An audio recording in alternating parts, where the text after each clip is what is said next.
Rain hammered the marble windows of the Salviati estate as Serafina De Luca stood frozen at the end of a 20-foot dining table, shards of shattered porcelain glittering around her heels like broken ice.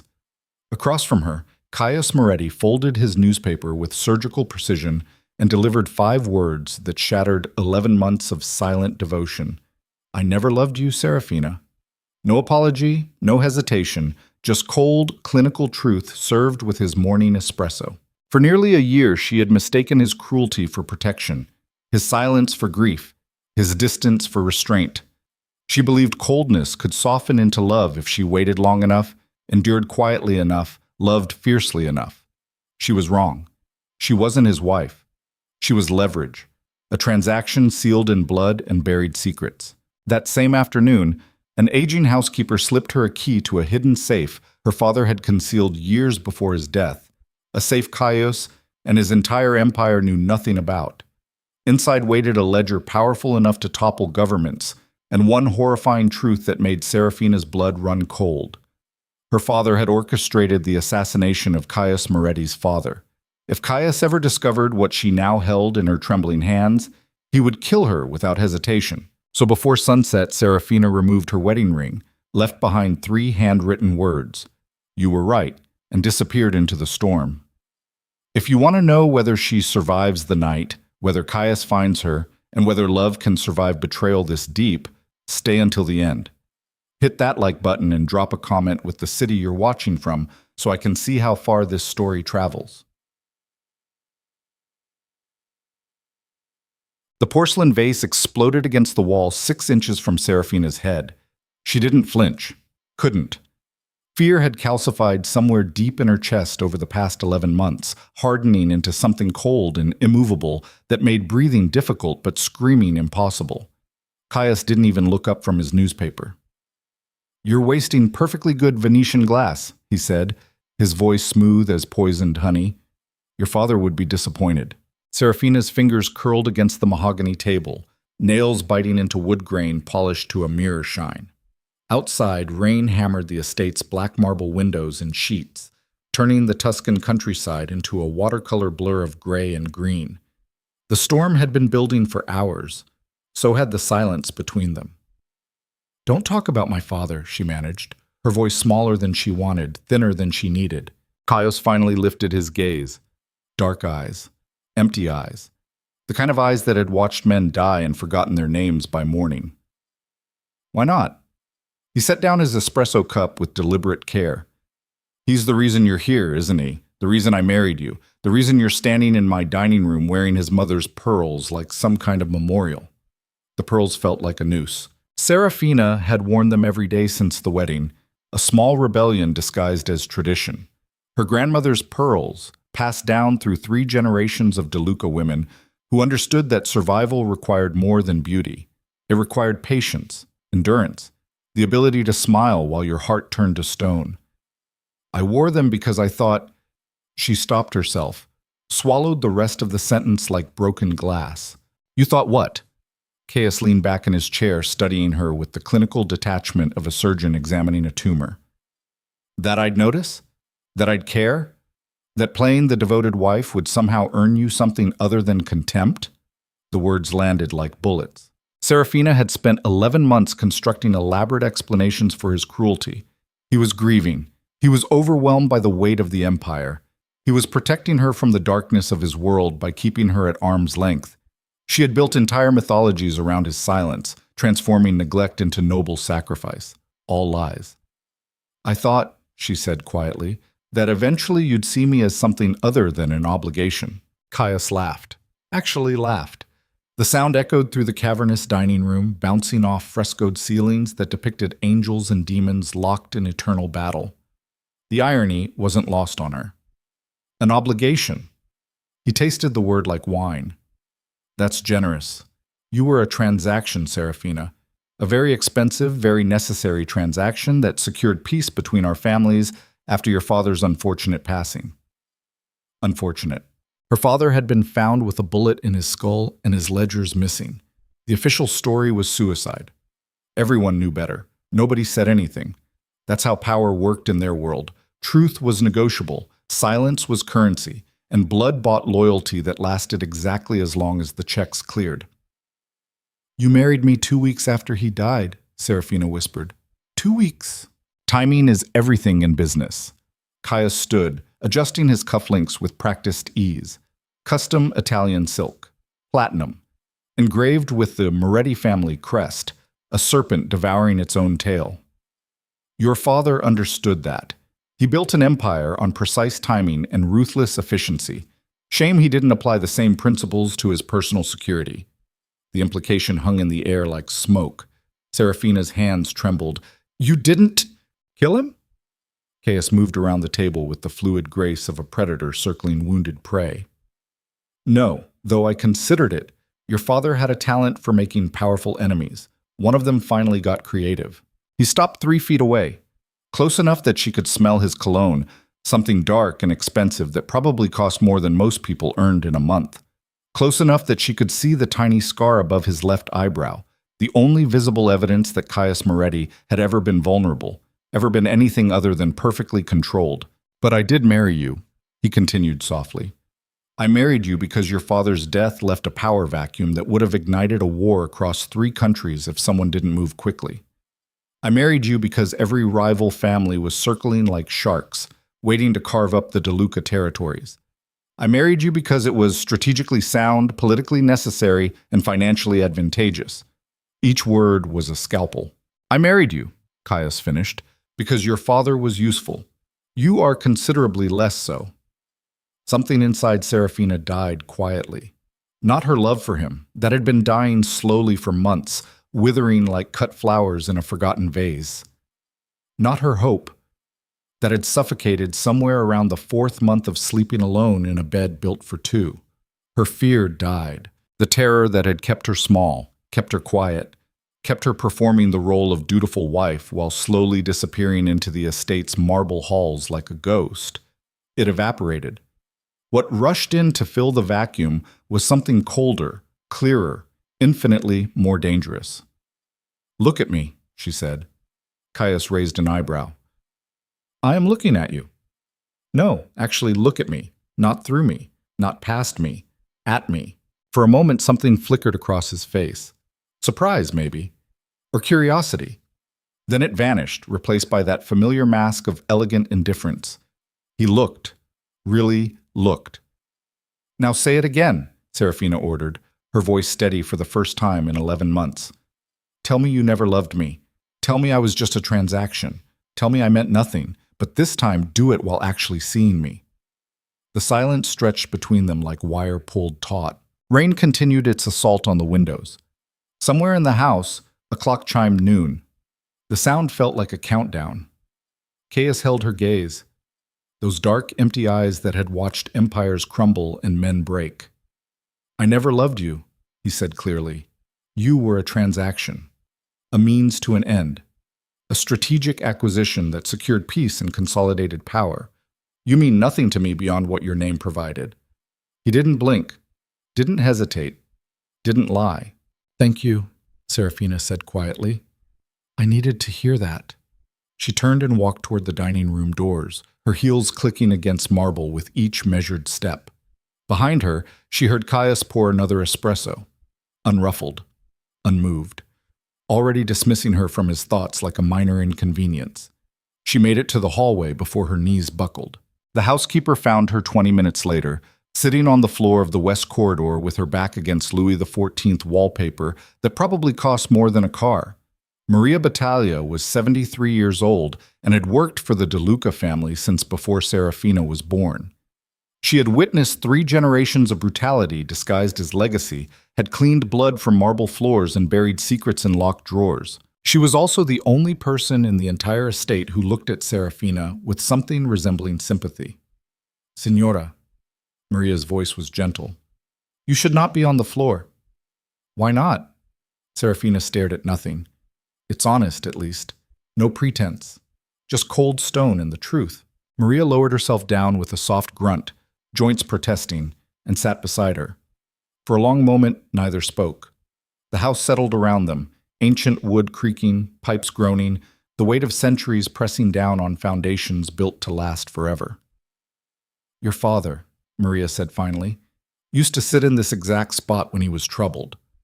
Serafina turned her head. My father was never troubled. He was a monster wearing expensive suits. Monsters are made, child, not born. Maria reached into her apron pocket and withdrew something small and brass. A key. Old-fashioned, ornate, the kind that opened locks built before digital security and fingerprint scanners. Your father was many terrible things, but he loved you. In his own broken way, he loved you. Don't. Serafina's voice cracked. Don't romanticize him. He sold me to Chaos Moretti like livestock. He tried to protect you. Maria pressed the key into Serafina's palm, closing her fingers around it. Before he died, he told me that if anything happened to him, I was to give you this. Only you. Not Moretti. Not his men. You.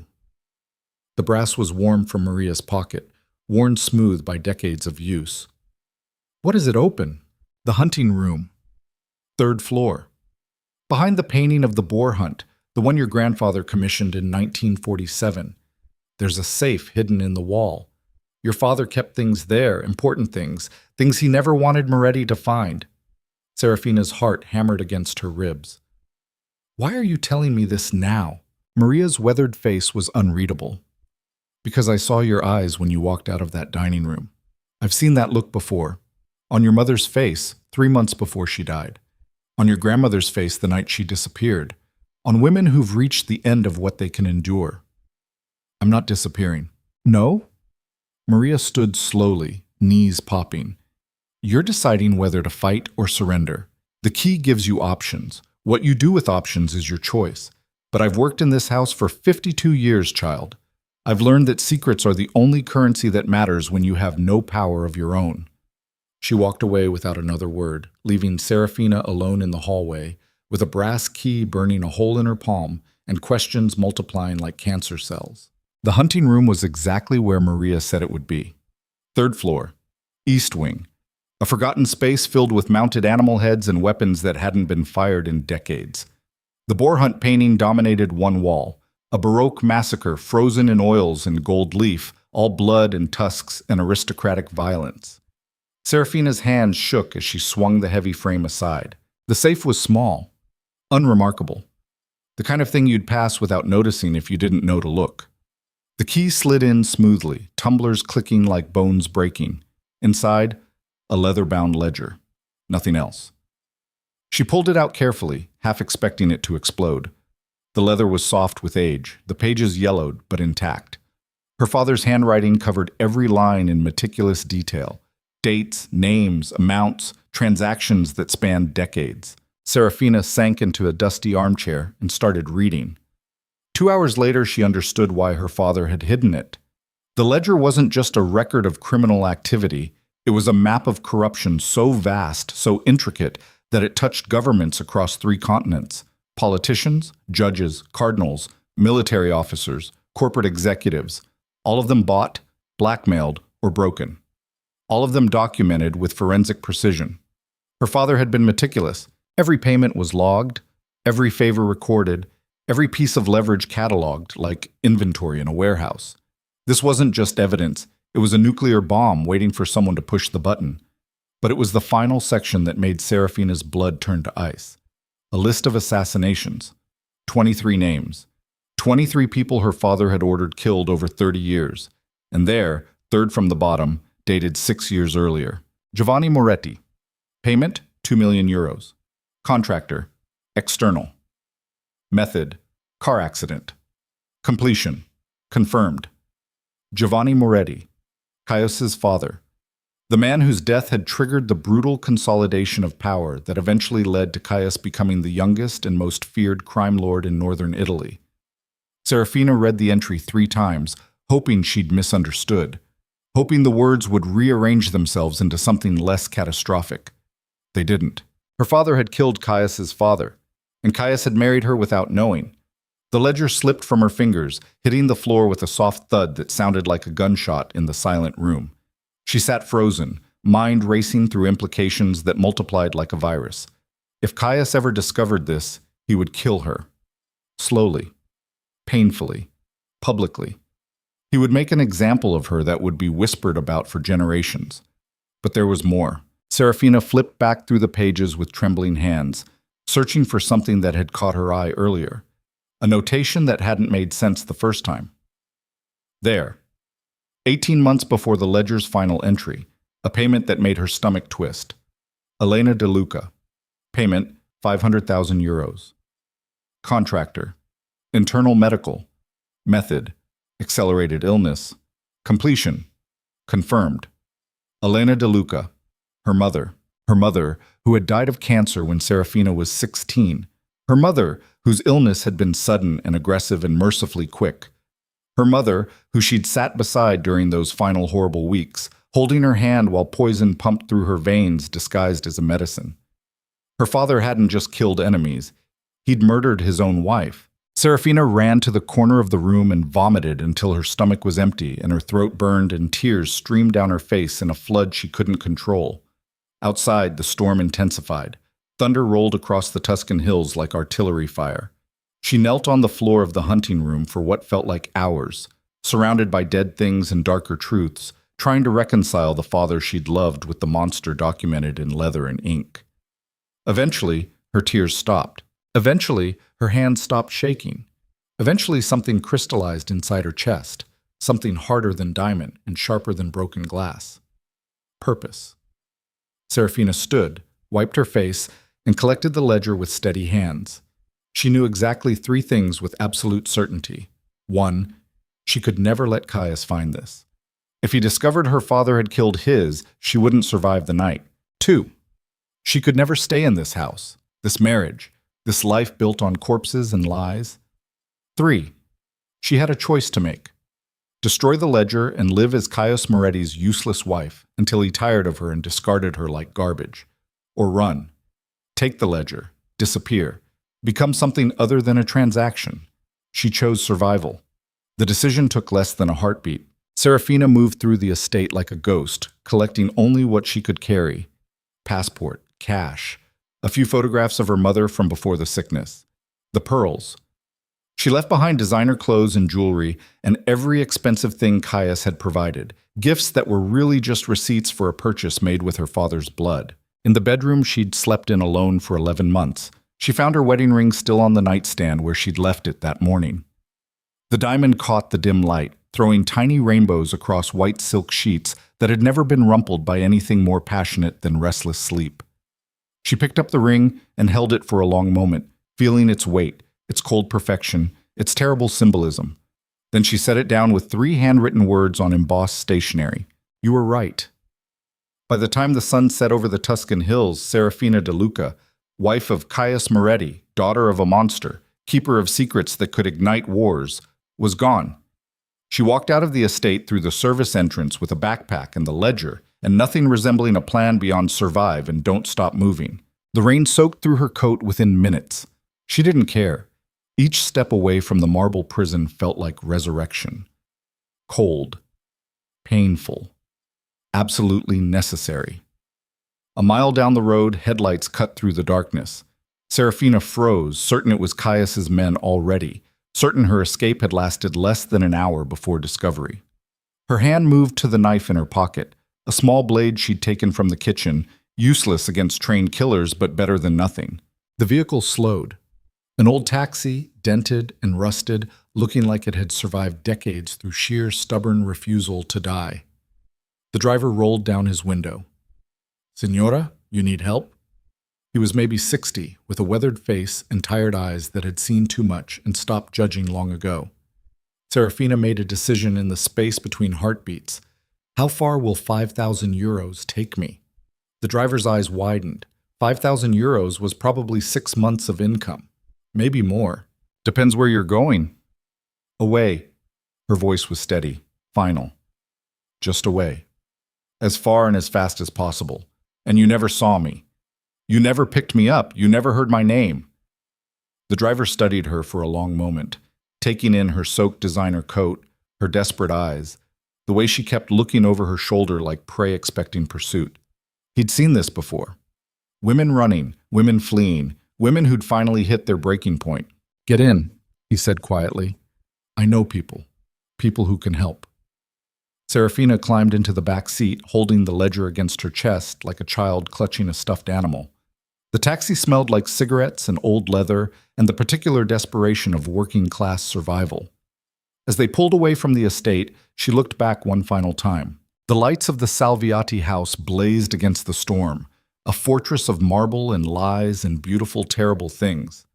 Somewhere inside, Caius Moretti was probably pouring another espresso, completely unaware that his calculated, controlled world was about to detonate. Somewhere inside, Maria Battaglia was burning the empty safe's combination in the kitchen fireplace. Somewhere inside, history was preparing to repeat itself with women disappearing and men refusing to learn. But Serafina wasn't history. Not anymore. The taxi merged onto the highway heading north, rain hammering the windshield, darkness swallowing the road ahead. She pressed her forehead against the cold window and whispered words that felt like prayer and promise combined. I survived you, Papa. I survived him. I'm going to survive this too. Behind her, the estate lights grew smaller. Ahead, everything was uncertain. But for the first time in 11 months, for the first time since she'd signed her life away in a ceremony performed 2 weeks after her father's murder, Serafina De Luca felt something dangerous unfurl in her chest. Hope. And underneath it, sharper and harder and infinitely more lethal, the cold, patient fury of a woman who'd finally stopped asking permission to save herself. The taxi driver's name was Renato Valli, and he hadn't asked a single question in 47 minutes of driving through rain-slicked highways that cut north through darkness. Serafina watched his eyes in the rearview mirror, careful eyes, the kind that had learned when to look and when to pretend blindness was survival. There's a truck stop ahead, Renato said finally, his voice rough from decades of cigarettes. We stop there. Someone will meet us. Who? Someone who helps women disappear. He lit a cigarette, cracking the window despite the rain. You're not the first person I've driven away from that estate. You won't be the last. The words settled in Serafina's chest like stones. She wanted to ask who else had run, wanted to know if they'd survived, wanted to know if she was following footsteps or walking off a cliff. But fear kept her silent, fear that knowing would make her turn back, would convince her that escape was impossible, would break whatever fragile courage had gotten her this far. The truck stop materialized out of the storm like something conjured. Fluorescent lights fought against the darkness, illuminating rows of 18-wheelers parked like sleeping giants. A diner squatted at the edge of the lot, its neon sign flickering the word Aperto in sick red light. Renato pulled around back, away from the main lights, and killed the engine. Wait here! He disappeared into the rain before Serafina could respond. She sat alone in the back seat, clutching the ledger, listening to water hammer the taxi's roof and her heart hammer her ribs. Every pair of headlights that swept past felt like a threat. Every sound felt like discovery. Minutes crawled by. Then the passenger door opened and a woman slid into the front seat. She was maybe 50, with iron gray hair pulled back severe and a face that looked like it had been carved from the same stone as her expression. She wore a mechanic's coverall and carried the kind of calm that only comes from surviving things that would break most people. "Let me see your hands," the woman said without preamble.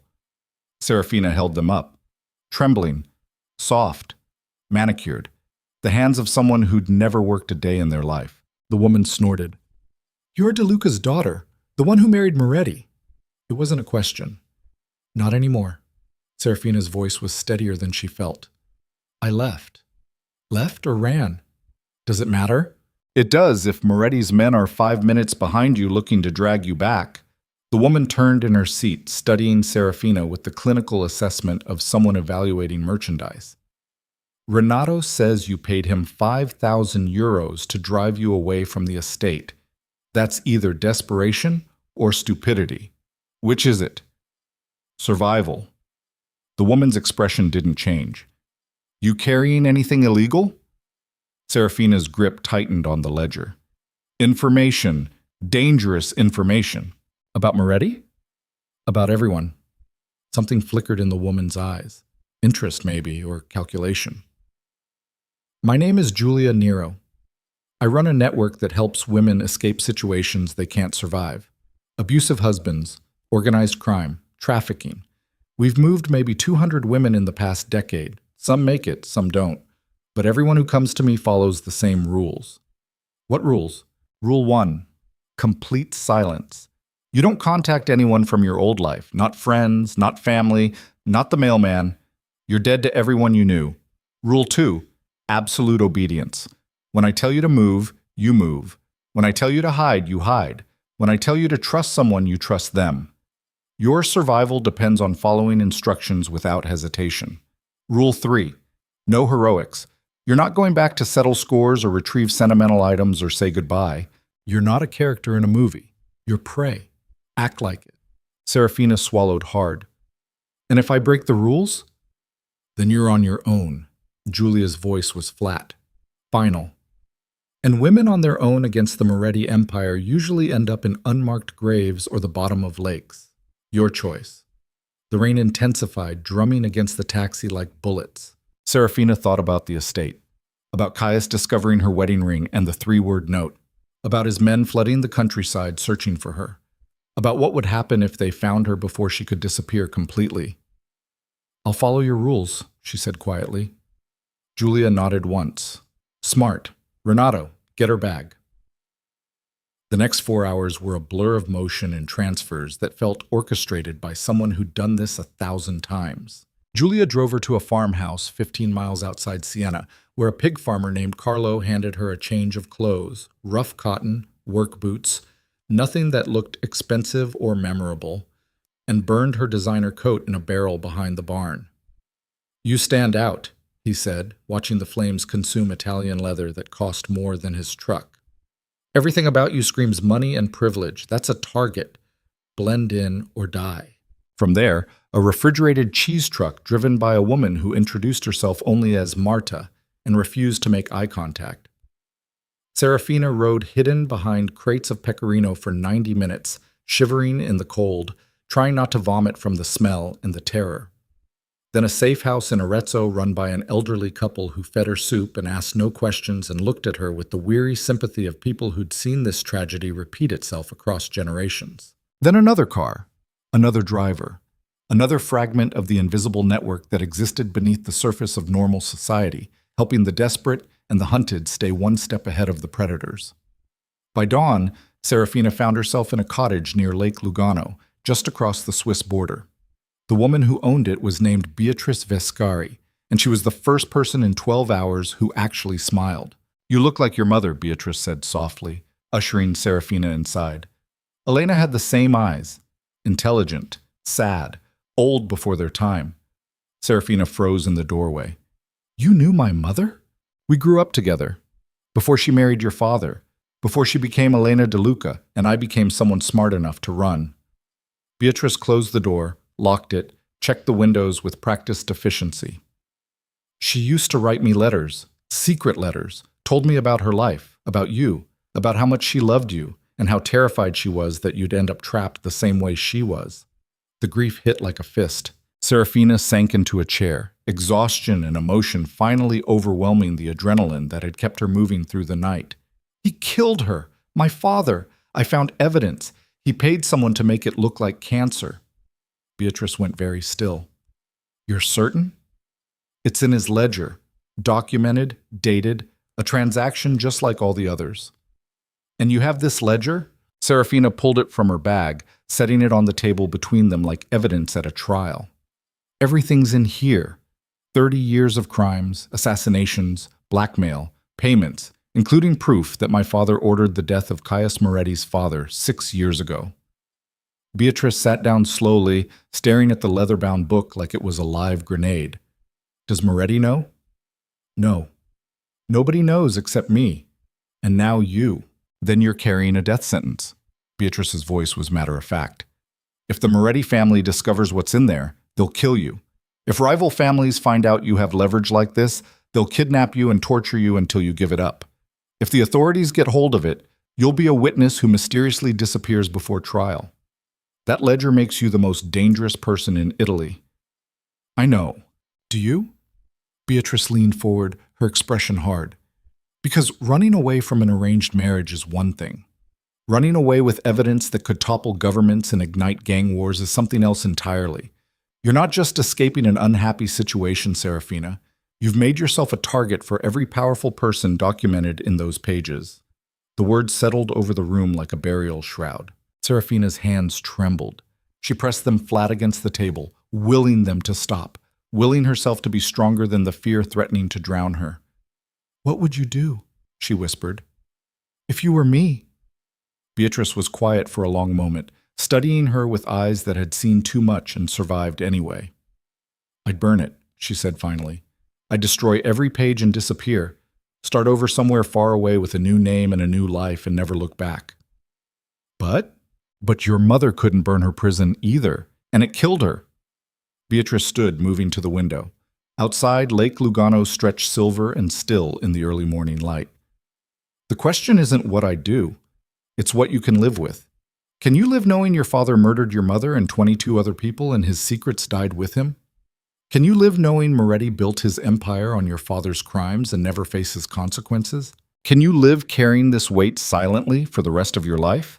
Serafina stared at the ledger. She thought about her mother wasting away in a hospital bed, convinced she was dying of natural causes while poison pumped through her veins. She thought about Caius's father, Giovanni Moretti, dying in a car accident that was really an execution. She thought about all the unnamed victims documented in meticulous handwriting, their lives reduced to transaction records. "I don't know," she admitted. "I don't know what I can live with anymore." "Then you need to figure it out quickly." Beatrice turned from the window. "Because Moretti will be looking for you, and men like him don't stop until they find what they're hunting." She was right. By noon, Serafina's disappearance had detonated across the Italian underworld like a bomb. Caius Moretti returned to the estate at 11 in the morning after a meeting with his financial advisors. He'd spent the morning reviewing quarterly reports and authorizing payments and discussing expansion into Eastern European markets. Business. Numbers. The clean, logical machinery of empire.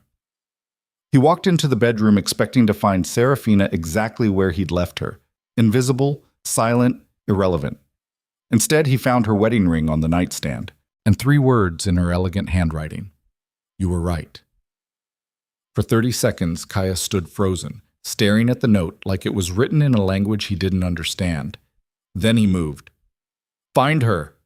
His security chief, a granite-faced man named Luca who'd served the Moretti family for 20 years, appeared within 60 seconds. "Sir, my wife is gone. Her ring is here. Her clothes are here. She's not." Caius's voice was surgical, controlled, the kind of calm that preceded violence. "I want every security camera reviewed, every staff member questioned, every vehicle checked. I want to know when she left, how she left, and where she went." "Right away, sir." Luca disappeared, already barking orders into his phone. Caius picked up the wedding ring, feeling its weight, reading those 3 devastating words again and again. "You were right." Right about what? That he'd never loved her? That she was just a transaction? That their marriage was business and nothing more?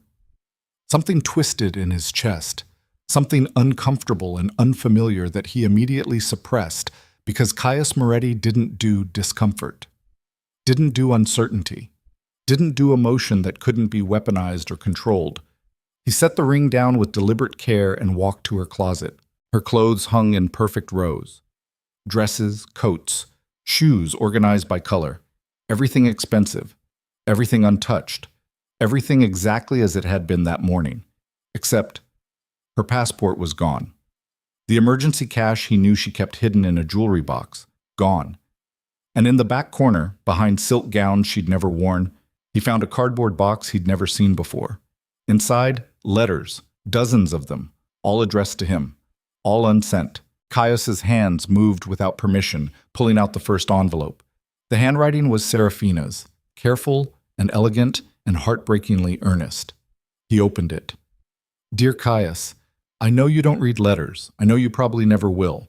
But I'm writing this anyway because I don't know what else to do with everything I'm feeling. We've been married for 2 weeks and you haven't said more than 20 words to me. I keep wondering if I did something wrong, if I'm not what you expected. If the version of me you agreed to marry exists only in your head and the real me is just a disappointment. My father used to say that silence is a weapon. I'm starting to understand what he meant. I want to know you. I want to understand why you look at me like I'm a problem you're trying to solve instead of a person you chose to marry. I want to believe this gets easier. Does it get easier? Caius read it twice, then reached for another letter. Dear Caius, it's been 3 months. You came to bed at 2 a.m. last night and left before dawn. I woke up alone again. I always wake up alone. Sometimes I imagine what it would be like if you actually touched me. Not sexually, just touched me. Held my hand, brushed hair from my face, anything that would make me feel like I exist to you as something other than furniture. I tried to talk to you at breakfast this morning, and you looked right through me like I was made of glass. I'm starting to think I am. S. Another letter. Dear Caius, 6 months today. I bought you a gift, a first edition of that book you mentioned once about Roman military strategy. Stupid, probably. You have everything. You need nothing, especially not gifts from me. I left it on your desk anyway. You haven't mentioned it. I don't think you even noticed. S. Caius's chest felt tight. Wrong. Like something inside him was cracking. He rifled through the box with increasing urgency, reading fragments of hope and loneliness and patience that slowly eroded into exhaustion. The final letter was dated 3 days ago. Dear Caius, I think I have to stop waiting for you to love me. I've spent 11 months constructing elaborate explanations for why you keep me at a distance. You're protecting me. You're grieving your father. You're overwhelmed by responsibility. You're afraid of vulnerability. But the truth is simpler and crueler. You just don't care. I wish you did. I wish you were capable of seeing me as something other than a strategic acquisition. I wish I could hate you. That would be easier than this pathetic hope that keeps flickering no matter how many times you extinguish it. I don't know who I'm writing these letters for anymore. Maybe just for proof that I existed, that I tried, that I loved you even when you made it impossible. I'm so tired, Caius. I'm so tired of being invisible. Serafina. The letter slipped from his fingers. Caius Moretti, who had ordered executions without flinching, who had watched empires crumble without emotion, who had built his entire identity on control and calculation, sank to the floor of his missing wife's closet, surrounded by unsent letters, and realized something devastating. He had loved her. Somewhere between the quiet mornings and sleepless nights, between her patient silences and careful smiles, between all the moments he'd deliberately ignored her, he had fallen in love with Serafina De Luca. And he'd been too fucking damaged to recognize it until she was gone. Sir, Luca's voice cut through the realization like a blade. Caius looked up, his face carefully blank. Every trace of emotion buried beneath the mask he'd worn for so long it had fused to his skin. What did you find? She left through the service entrance at 6:47 p.m. yesterday. Alone, carrying only a backpack. We have her on camera walking down the service road. Luca paused. Sir, there's something else. What? Your father-in-law's study, the hunting room on the 3rd floor. There's a hidden safe behind the boar hunt painting. Caius stood slowly. I know about that safe. It's been empty for years. It was opened yesterday afternoon. Someone used a key. The lock shows fresh scratches. Ice flooded Caius's veins. Who else knew about that safe? According to the staff, only De Luca himself, and possibly the housekeeper, Maria Battaglia. She's worked here since before you acquired the property. Bring her to me. Now. 10 minutes later, Maria Battaglia stood in Caius's study with the calm dignity of someone who'd already made peace with whatever came next. The safe, Caius said quietly. What was in it? I don't know, sir. Don't lie to me, Maria. You gave her the key, didn't you? The old woman's expression didn't change. Signor De Luca instructed me to give his daughter the key if anything happened to him. I followed his instructions. What was in the safe? I don't know. I was never told. I only knew it existed and that Serafina was to have access after her father's death. Caius moved around the desk with predatory grace. My wife disappeared less than 24 hours ago carrying something from that safe. Something important enough to make her run. Something dangerous enough to make her vanish without a trace. So I'll ask you one more time, and I suggest you answer carefully. What was in the safe? Maria met his eyes without flinching. Even if I knew, sir, I wouldn't tell you. Some secrets are meant to stay buried. Your wife understood that. Perhaps you should too. The old woman's courage was remarkable, also useless. Caius nodded once. You're fired. You have 2 hours to collect your belongings and leave the property. If you're still here after that, my men will remove you by force. Understood, sir. Maria turned to leave, then paused. For what it's worth, Signor Moretti, she loved you. I watched her love you for 11 months while you slowly killed that love through neglect. Whatever she took from that safe, whatever made her run, you drove her to it. She left before Caius could respond. He stood alone in his study, surrounded by the machinery of empire, and felt something he hadn't experienced in years. Fear. Not fear of enemies or consequences or failure. Fear that he'd lost something irreplaceable. Fear that he'd destroyed the only genuine thing in his carefully constructed life. Fear that Serafina was gone forever, and it was entirely his fault. Find her, he said into the silence. I don't care what it costs. I don't care how many men it takes. Find her and bring her back. But Serafina was already 3 countries away, sitting in a cottage by a Swiss lake, reading her father's ledger and realizing that running from Caius Moretti was only the first problem. The second problem was much worse. Beatrice had left to buy supplies, promising to return before dark. Serafina used the solitude to read the ledger cover to cover, documenting every name, every crime, every secret that could be used as leverage. The assassinations, the blackmail, the corrupted officials, the money laundering networks, the human trafficking operations disguised as legitimate shipping companies. 30 years of evil documented with accountant-level precision. She was halfway through the financial section when she found the entry that made her blood run cold. A payment dated 2 months ago. Recent, current, active. Project Silencer. Payment, 5 million euros. Contractor, Bellini Group. Target, Elena, De Luca. Documentation. Status, ongoing. Serafina read it 3 times, trying to make sense of words that shouldn't exist. Her mother had been dead for years. Why was there an active operation with her mother's name attached? What documentation were they trying to silence? She flipped forward, searching for context. Found it 6 pages later. A ledger entry from 16 years ago. A payment to a doctor named Silvio Renzetti for comprehensive medical documentation and testimony preparation. The amount? 200,000 euros. Next to it, a notation in her father's handwriting, insurance against future complications. Serafina's hands shook as understanding crystallized. Her father hadn't just killed her mother. He'd kept evidence, proof, documentation that could be used if anyone ever questioned the circumstances of Elena De Luca's death.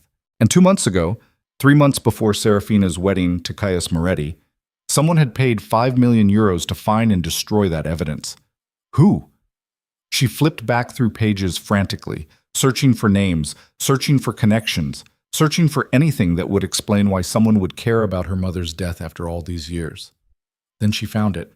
A single line buried in the middle of a financial transfer log. Moretti consolidation payment received. Access to De Luca medical records transferred as agreed. The entry was dated 1 week before her wedding. Caius had known. He'd known her father killed her mother. He'd known and married her anyway, used her anyway, destroyed her anyway.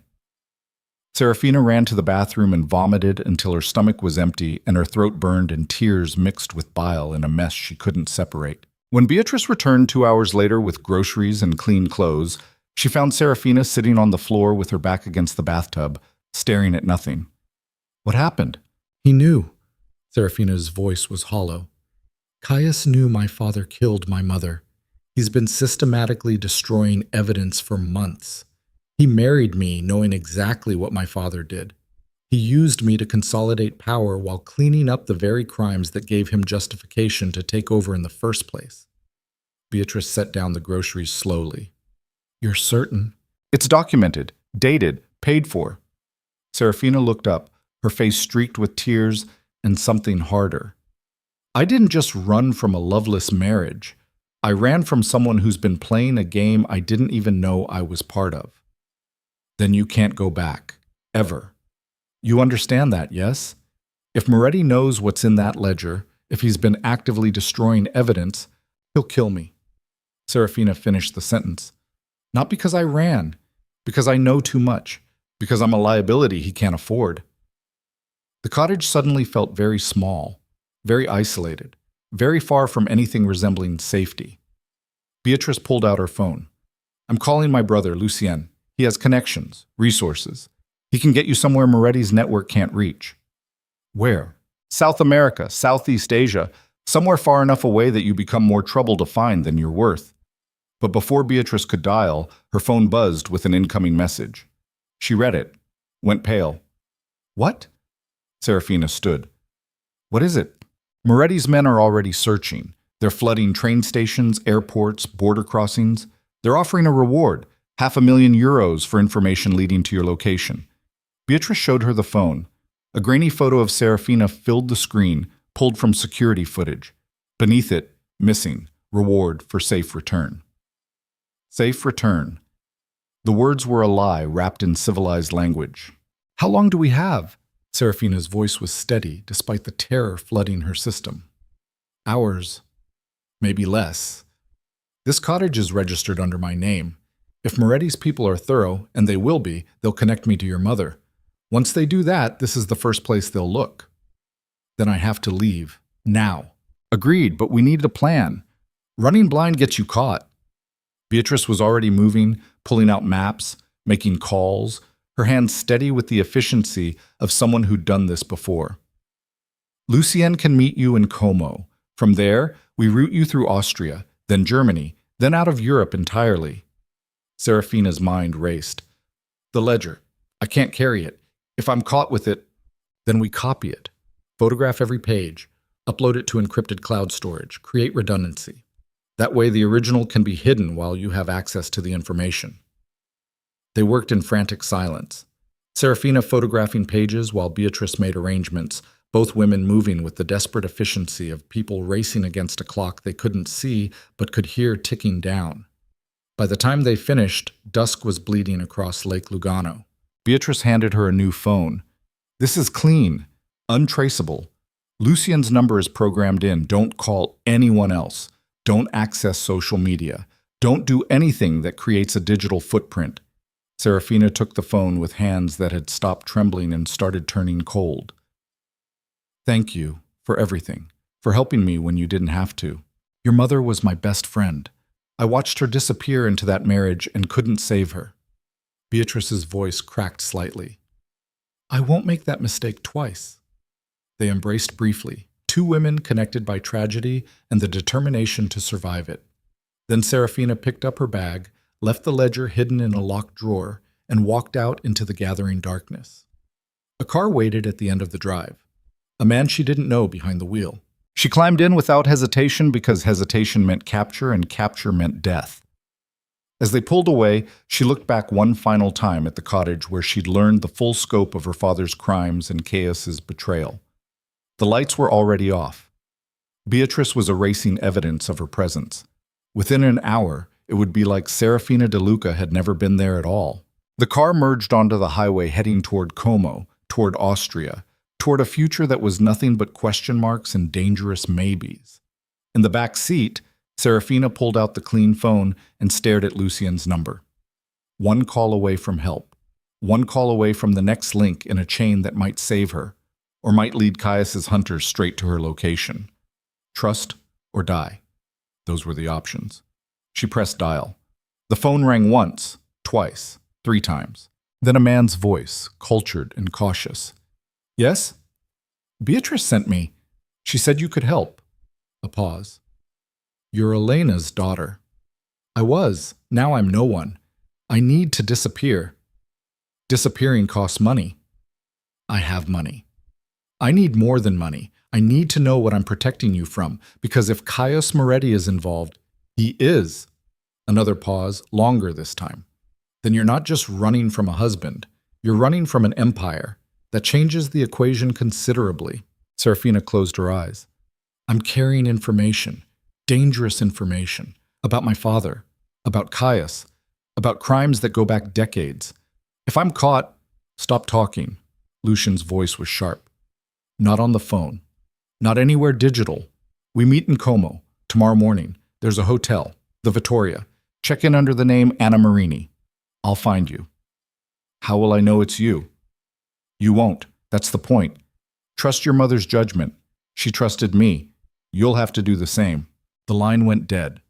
Serafina sat in the back seat watching the Italian countryside blur past, heading toward a meeting with a stranger who might save her or sell her back to Caius, carrying secrets that could destroy governments, and finally understanding what her mother must have felt, trapped between monsters. Choosing the lesser evil, hoping desperately that lesser actually meant survivable. The driver didn't speak, didn't ask questions, just drove through the night like he'd done this 1,000 times before. Maybe he had. Maybe there was an entire invisible world of women running and men hunting, and the few brave souls who built escape routes between predator and prey. Maybe her mother had known about this world. Maybe she'd tried to run once too. Maybe she'd failed. Serafina pressed her forehead against the cold window and whispered words that felt like promise and prayer combined. I won't fail. I won't go back. I won't die like you did, Mama. Behind her, somewhere in the darkness, Caius Moretti was tearing apart his empire, searching for her. Ahead, somewhere in the unknown, a man named Lucien held answers she desperately needed. And in her pocket, a phone full of photographed secrets that made her the most dangerous woman in Europe.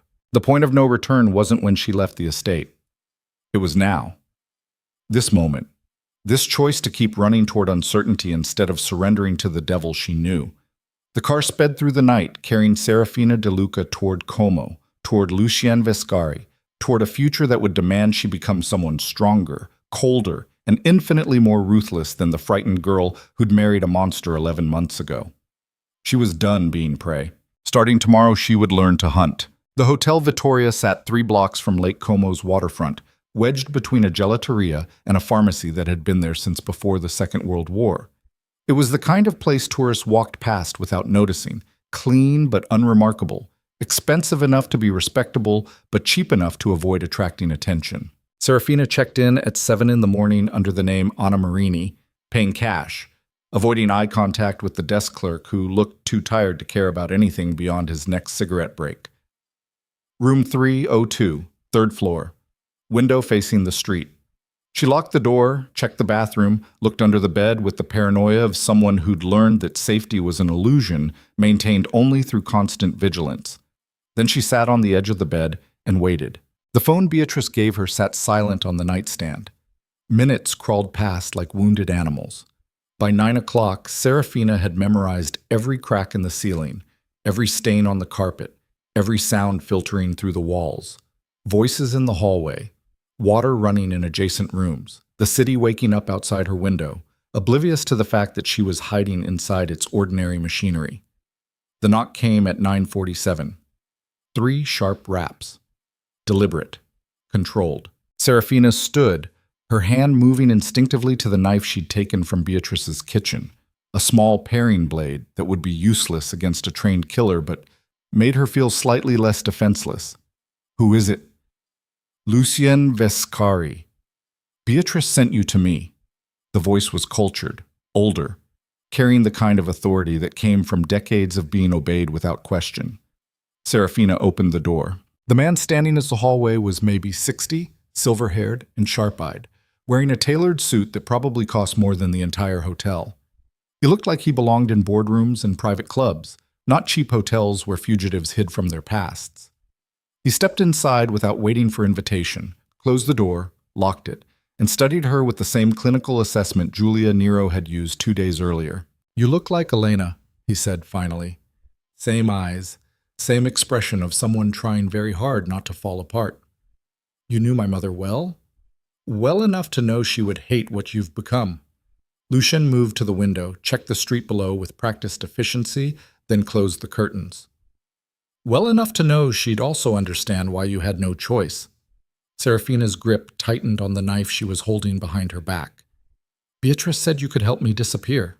I can, for a price. Money? Information. Lucien and turned from the window.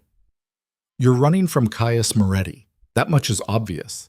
But you're also carrying something important enough to make you run, something dangerous enough to make him tear apart half of Italy looking for you. I need to know what it is before I risk my network protecting you. The moment of truth. Trust or die. Those were still the only options. Serafina pulled out the phone and opened the encrypted photo gallery. Hundreds of images. Every page of her father's ledger documented in careful detail. My father kept records, she said quietly. 30 years of crimes, assassinations, blackmail, corruption. Everyone he paid, everyone he owned, everyone he destroyed. Lucien's expression didn't change, but something flickered in his eyes.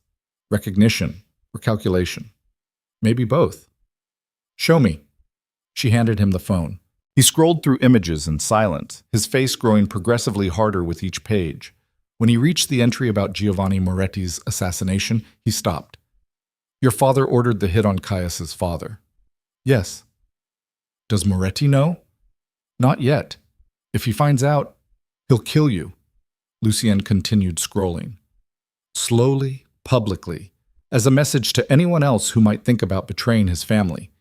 He reached the section about Elena De Luca's murder. Stopped again. Read it 3 times. Your mother, he whispered. He killed Elena. I know. Lucien's hands trembled slightly. The first crack in his composed facade. She wrote me letters. For years. Told me she was sick. Told me the cancer was aggressive. Told me she was dying. His voice broke. I believed her. I mourned her. I attended her funeral and stood beside your father while he played the grieving husband. He played everyone. And Moretti? Lucien's eyes were sharp now, dangerous. What's his connection to this? Serafina showed him the entries documenting Caius's payments to destroy evidence of Elena's murder, the consolidation agreements, the systematic erasure of her mother's medical records. Lucien read in silence, his expression growing colder with each revelation. Moretti knew, he said finally. He's been cleaning up your father's crimes while using them as leverage to consolidate power. He married you knowing exactly what your father did, used you to legitimize his takeover while simultaneously destroying the evidence that would justify it. Yes, that's brilliant, ruthless and brilliant. Marry the daughter to show mercy and continuity. Use the marriage to access everything, destroy the evidence, control the narrative, emerge as the righteous successor while burying the truth that started it all. Lucien looked at her with something resembling respect. And you stole the only remaining proof. I didn't steal it. I inherited it. There's a difference. Not to Moretti. Lucien handed back the phone. To him, you're a liability. A threat. A loose end that needs to be eliminated before you can expose him. Serafina's chest felt tight. Can you help me or not? Lucien was quiet for a long moment, weighing options she couldn't see, calculating risks she couldn't measure. I can get you out of Europe, he said finally, but it won't be easy. Moretti's network is extensive. He has connections in every major city, contacts in law enforcement, resources that most governments would envy. You'll need a new identity, new documentation, and you'll need to understand that once you leave, you can never come back. Not to Italy, not to this life, not to anything you recognize. I understand. Do you? Lucien's voice was sharp. Because understanding intellectually and living the reality are completely different things. You'll lose your name, your history, your mother's grave, every memory attached to this country. You'll become a ghost. Is that something you can live with? Serafina thought about the estate, about 11 months of invisible suffering, about her mother dying of manufactured illness, about her father's ledger full of corpses. I'm already a ghost, she said quietly. At least this way I'll be a living one. Lucien nodded slowly. Then we have an agreement. I'll arrange everything. New passport, new identity, transport to South America, probably Argentina or Chile, somewhere far enough away that Moretti's influence is limited. How long? 3 days, maybe 4. You'll need to stay here. Don't leave the room. Don't contact anyone. Don't do anything that creates a trail. And the ledger, the photographs? Keep them. They're your insurance policy. If anything happens to you, if you disappear, if Moretti finds you, those images go public. Make sure he knows that. Make sure he understands that your death triggers the very exposure he's been trying to prevent. It made sense. Cold, ruthless sense. Dead, she was worthless. Alive, she was a constant threat that kept Caius from acting. Mutually assured destruction, The only language men like him understood. "I'll arrange everything," Lucien said, moving toward the door. "Stay here. Stay quiet. I'll contact you when it's time to move." He left before Serafina could thank him. The door closed with a soft click that sounded like a cell locking. She was alone again. Alone with her thoughts and her fear and the photographs that made her simultaneously the most powerful and most vulnerable person in Italy. The first day passed in suffocating silence. Serafina rationed the food she'd brought, bread, cheese, water, and tried not to think about what was happening outside the hotel room. Was Caius still searching? Had his men traced her to Como? Was Lucien actually helping, or was this elaborate theater before he turned her over for the reward money? Trust was a luxury she couldn't afford, but paranoia was a poison that would drive her insane if she let it. She compromised by staying vigilant without surrendering to panic. The second day, she made a mistake. Boredom and isolation created a dangerous combination. The television in the room worked, and against every instinct screaming at her to stay invisible, Serafina turned it on. The news was full of the usual disasters: political scandals, economic crises, sports scores. Then, buried in the business section, a brief mention. Caius Moretti, head of the Moretti financial empire, has offered a substantial reward for information regarding his missing wife, Serafina de Luca Moretti. Authorities say there is no evidence of foul play, and the family requests privacy during this difficult time. The screen showed a photo of them together at some charity gala 6 months ago. Caius in a tuxedo, elegant and controlled. Serafina in a silver dress, smiling the empty smile she'd perfected over 11 months of pretending. They looked like the perfect couple, the perfect lie. She turned off the television, her hands shaking. The knock came on the third day. Not Lucien's controlled rap. This was harder, more insistent, authoritative. Serafina froze, her heart hammering, her mind racing through possibilities. Lucien had said 3 to 4 days. It had only been 3. Maybe he was early. Maybe something had changed. Or maybe she'd been found. Anna Marini? A man's voice. Official, cold. "Polizia, we need to speak with you." "Police?" Serafina's blood turned to ice. She moved to the window, looked down at the street below. 2 police cars. 4 officers visible, more likely waiting out of sight. Her phone buzzed. A text from an unknown number. "Don't open the door. Fire escape. Roof. Go now. No signature, no explanation. Trust or die." She grabbed her bag, shoved the phone into her pocket, and ran for the bathroom window. It opened onto a narrow fire escape, rusted metal that groaned under her weight. Below, the alley was empty. Above, the roof was 3 floors up. Behind her, fists pounded on the hotel room door. "Signora Marini, open the door immediately." Serafina climbed. The metal was slick from morning dew. Her hand slipped twice. Her legs burned. Fear gave her strength she didn't know she possessed. She hauled herself onto the roof just as she heard the hotel room door splinter open below. The roof was a maze of vents and satellite dishes and crumbling chimneys. Como spread out around her, terracotta tiles and church spires and the lake glittering in the distance like broken glass. Another text. Northwest corner. Blue sedan. Get in. She ran across the roof, jumping gaps between buildings, ignoring the screaming in her lungs and the terror clawing at her throat. The northwest corner ended in a 3-foot gap leading to the adjacent building. Serafina didn't hesitate. She jumped, made it across by inches, kept running, down a different fire escape, through a different alley, out onto a side street where a blue sedan idled with its engine running. She yanked open the door and threw herself inside. "Drive!" The driver didn't need to be told twice. They peeled away from the curb just as police officers rounded the corner behind them, shouting, radios crackling. Serafina looked at the driver. Not Lucien. A younger man, maybe 30. Dark hair. Expensive watch. The kind of calm that came from being very good at very dangerous things. "Who are you?" "Someone trying to keep you alive." His accent was Italian but educated. Refined. "Lucien sent me. The police were tipped off about your location. Someone sold you out." "Who?" "We don't know yet, but Moretti's people are everywhere.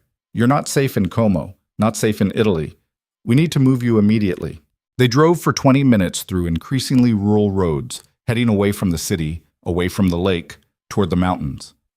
Finally, they pulled into an old warehouse on the outskirts of a town Serafina didn't recognize. Lucien was waiting inside. But he wasn't alone. Standing beside him, arms crossed, expression unreadable, was a woman Serafina recognized from her father's funeral.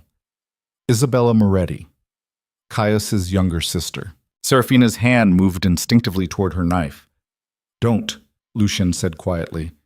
"She's here to help." "Help?" Serafina's voice was raw. "She's a Moretti. She's probably the one who tipped off the police." Isabella stepped forward. She was 30, beautiful in the same cold way Caius was handsome, with dark eyes that missed nothing and a mouth that looked like it had forgotten how to smile. "If I wanted you caught," Isabella said, her voice cutting, "you'd already be zip-tied in the back of one of my brother's cars. Sit down. We need to talk." "I'm not sitting down with you?" "Then stand. I don't care. But you're going to listen because your life depends on understanding what's actually happening." Serafina looked at Lucien. "What is this?" "A negotiation," he said. "Sit, please." She sat, not because she trusted them, but because standing required energy she no longer had. Isabella pulled up a chair, sitting close enough that Serafina could see the tiny scar above her left eyebrow, the same scar Caius had. Family trait. Family violence. Family secrets. "You think you're running from my brother," Isabella said. "But you're wrong. You're running from something much bigger, something you don't understand yet." "Then explain it." Isabella glanced at Lucien, who nodded. "My father didn't die in a car accident," Isabella said. "I mean, he did, but it wasn't an accident. Your father ordered the hit. You know that already. It's in his ledger. What you don't know is that Caius knew about it 3 months before your wedding." Serafina's stomach dropped. "What? Your father made a mistake? He kept records, but he also bragged. Got drunk one night, told the wrong person. That person told another person. Eventually, word reached my brother." Isabella's voice was clinical, cold. "Caius spent 6 months planning his revenge. He was going to kill your father, slowly. Make him suffer for what he'd done to our family." "Then why didn't he?" "Because your father died first. Suicide. Or at least that's what the official report said." Isabella leaned forward. "But here's what you need to understand. Your father didn't kill himself. Someone else did. Someone who wanted to prevent the war that would have erupted if Caius had gotten his hands on him." The room tilted. Serafina gripped the edge of the chair, trying to process information that was rewriting everything she thought she knew. "Who killed him?" Isabella's smile was blade thin. "I did." The words landed like bullets. I killed your father. Put a gun in his hand. Made it look like suicide. Saved my brother from starting a war he couldn't win, and saved your family from total annihilation." Isabella's voice was matter-of-fact. "You're welcome, by the way." Serafina couldn't breathe, couldn't think, couldn't reconcile the elegant woman sitting across from her with the confession she'd just heard. "Why are you telling me this?" "Because you need to understand the game you're playing. You think this is about love or marriage or escaping an abusive relationship. It's not. It's about power, territory, revenge that spans generations." Isabella stood, pacing like a predator in a cage. "Caius married you because he's still planning revenge. Not against your father. You can't kill a dead man. Against your father's legacy. Against everything your family built. Against you." "I don't understand." "He's systematically destroying your family's empire, taking over territories, absorbing businesses, erasing the De Luca name from every corner of the Italian underworld. By the time he's finished, it will be like your family never existed. And you, the last surviving De Luca, you were supposed to be the final piece, the trophy wife who legitimized his takeover, the living symbol that the Moretti family had conquered completely." Serafina's hand shook. "Then why did he let me go? Why hasn't he dragged me back?" Isabella and Lucien exchanged a look. "That's the problem," Lucien said quietly. "He hasn't let you go. He's hunting you. And when he finds you, he won't bring you back to the estate. He'll bring you to a very different location, somewhere private, somewhere nobody will hear you scream." "You're lying." "Am I?" Isabella pulled out her phone, opened a file, and showed it to Serafina. The screen displayed a document, a contract, dated 4 months ago. The header read, Asset Elimination Protocol, S. DeLuca. Below it, detailed instructions for Serafina's disappearance. Methods. Timeline. Disposal procedures. All signed by Caius Moretti. The document was dated 2 months before their anniversary, before Serafina found the ledger, before she ran. He'd been planning to kill her all along. The marriage had never been about consolidation or legitimacy. It was an execution with a waiting period. No. Serafina's voice was barely a whisper. No, this is fake. You're trying to manipulate me. Why would we? Isabella's voice was sharp. What do I gain from lying? You already hate my brother. You're already running. The truth doesn't change your situation. It just explains it. Then why tell me? Why help me? Because my brother has become a monster. Isabella's mask cracked slightly, showing something raw beneath. He wasn't always like this. Our father's death broke something inside him, made him cold, made him ruthless, made him forget that we're supposed to be better than the people we destroy. She paused, her voice dropping. I killed your father to prevent a war, but I can't kill my brother, so instead, I'm giving you a choice. What choice? Isabella sat down again, leaning close, her eyes boring into Serafina's with an intensity that was almost physical. Option 1. Keep running. We'll help you. New identity, new continent, new life. You disappear forever. Caius eventually gives up searching. You live, but you live knowing he won, knowing he erased your family, knowing you abandoned everything your mother and your grandmother and every DeLuca woman before you fought to protect. Or, option 2. You fight back. You use the ledger. You destroy him the same way he's been planning to destroy you. You become what he fears most, not a victim, but an opponent. Serafina's laugh was bitter, hollow. I'm not a fighter. I'm a 23-year-old woman who spent 11 months being invisible. I don't know how to fight men like Caius. Then you learn. Isabella's voice was steel. You learn quickly. You learn ruthlessly. You become someone he didn't plan for, someone he can't predict, someone dangerous. And if I fail, then you die. But at least you die fighting instead of spending the rest of your life running. The warehouse was silent except for the sound of Serafina's ragged breathing and the distant hum of traffic. 2 choices. Neither good, both lethal in different ways. Why do you care? Serafina whispered. Why does any of this matter to you? Isabella's expression softened slightly.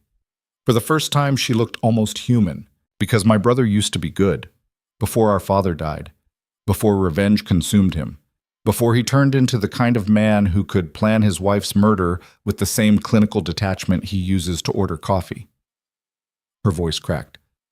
I want my brother back, and the only way to save him is to destroy the monster he's become. You're the only person with the leverage to do it. You want me to destroy him to save him?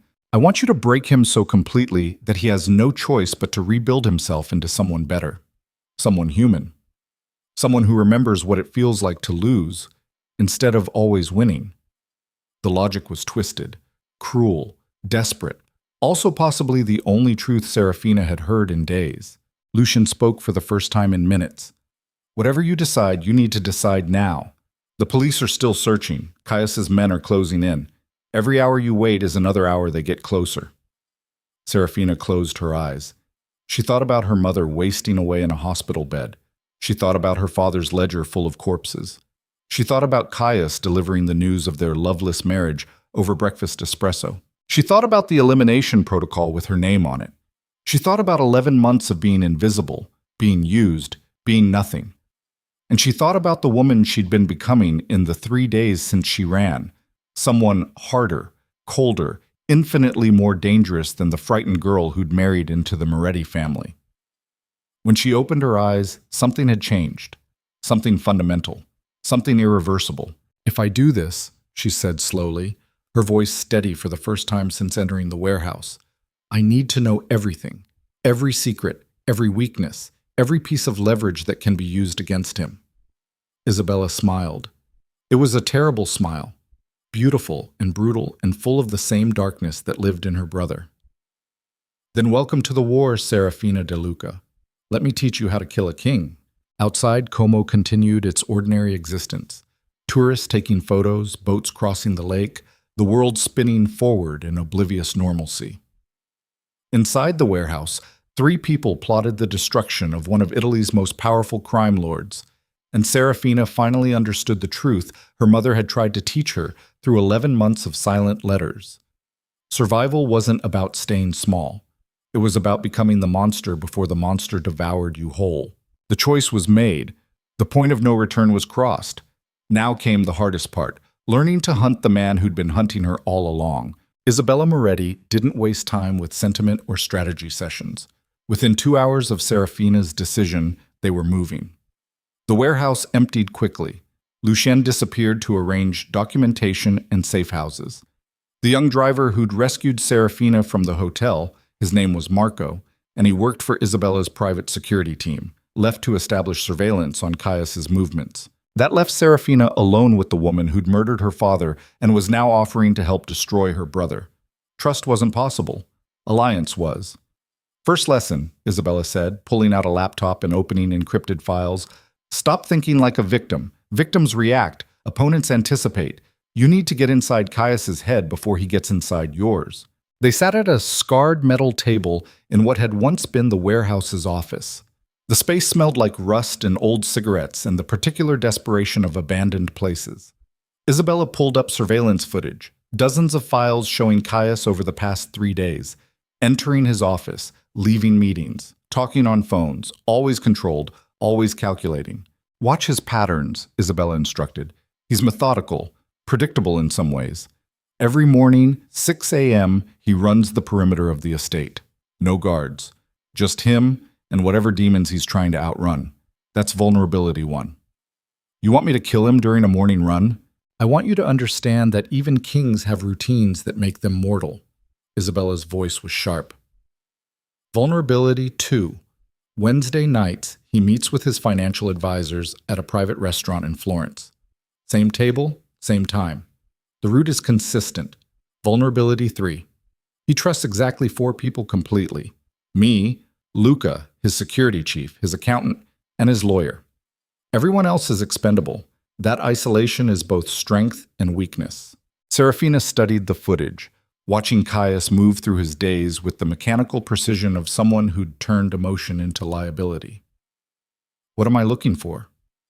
Cracks. Moments where his control slips. Places where pressure could fracture him completely. Isabella fast-forwarded through footage until she found what she was looking for. There.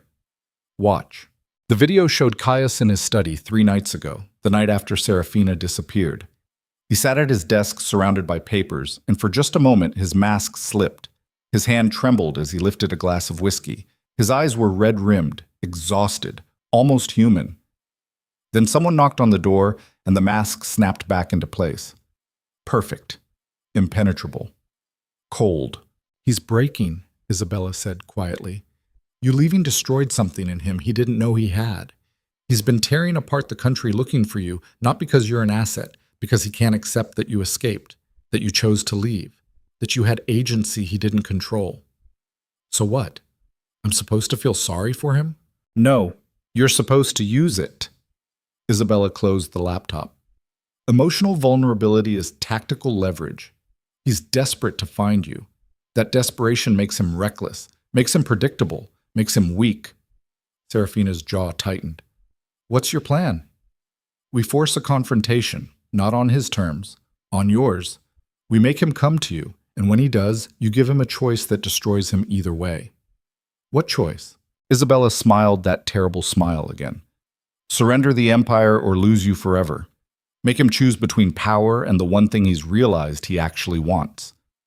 The logic was cruel, elegant, precisely calculated to inflict maximum damage. And if he chooses power, then you release the ledger, destroy him publicly. Watch his empire crumble. Make sure he loses everything while knowing you were the one who took it from him. And if he chooses me, then he dismantles everything he's built, becomes nothing, proves that what he feels is real by sacrificing the only thing that ever mattered to him. Isabella leaned back in her chair. Either way, you win. Either way, he loses. That's the only justice women like us ever get, making sure the monsters who tried to destroy us suffer consequences. The plan was insane. Also possibly the only thing that made sense. I need the ledger, Serafina said. The physical copy. Not just the photographs. Why? Because if this goes wrong, if he kills me or captures me or breaks me, I need the original somewhere he can never find it. Insurance, protection, proof that my death means his destruction. Isabella nodded slowly. Lucien has it, hidden at the lake house. We can retrieve it tonight. They left the warehouse after dark, taking back roads through countryside that looked black and infinite under moonless sky. Marco drove while Isabella and Serafina sat in tense silence, both women preparing for battles they couldn't fully anticipate. The lake house was exactly where Beatrice said it would be, a small cottage that had witnessed Serafina's first real understanding of her father's crimes. Beatrice answered the door with a shotgun, lowered it when she recognized Isabella. You brought her here? Beatrice's voice was tight with fear. Are you insane? If Moretti's people track her, they won't. Isabella stepped inside without invitation. We need the ledger, now. Beatrice looked at Serafina. Are you sure about this? Once you start down this path, there's no turning back, no mercy, no second chances. There was never any mercy. Serafina's voice was steady, cold. I'm just finally accepting that. Beatrice disappeared into a back room and returned with the leather-bound ledger, handling it like it was radioactive. Your mother would be proud, she said quietly, pressing it into Serafina's hands. And terrified. Mostly terrified. My mother died terrified. I'd rather die fighting. They left before Beatrice could argue, carrying 30 years of documented evil wrapped in aged leather, driving through darkness toward a confrontation that would end with someone destroyed. The next 72 hours were a masterclass in psychological warfare. Isabella taught Serafina how to think like a predator, how to identify weakness, how to exploit fear, how to transform vulnerability into weapon.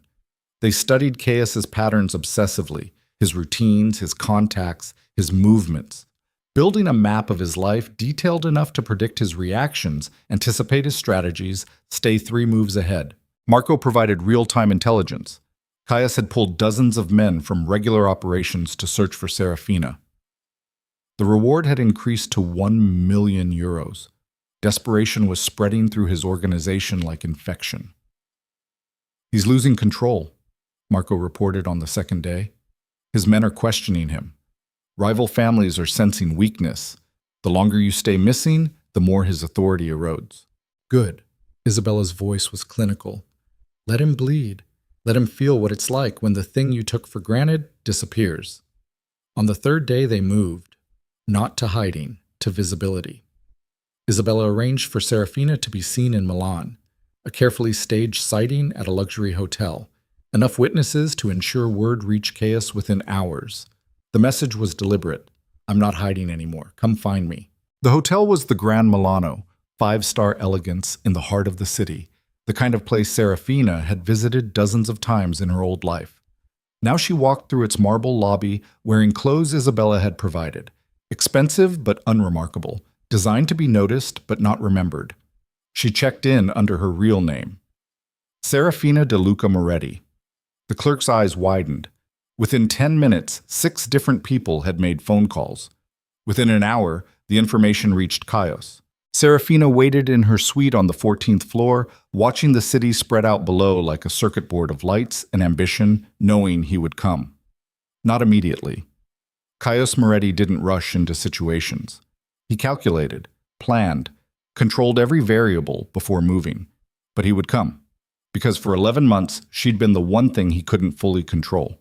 And now she was openly challenging him by using his own name, staying in a public place, daring him to find her.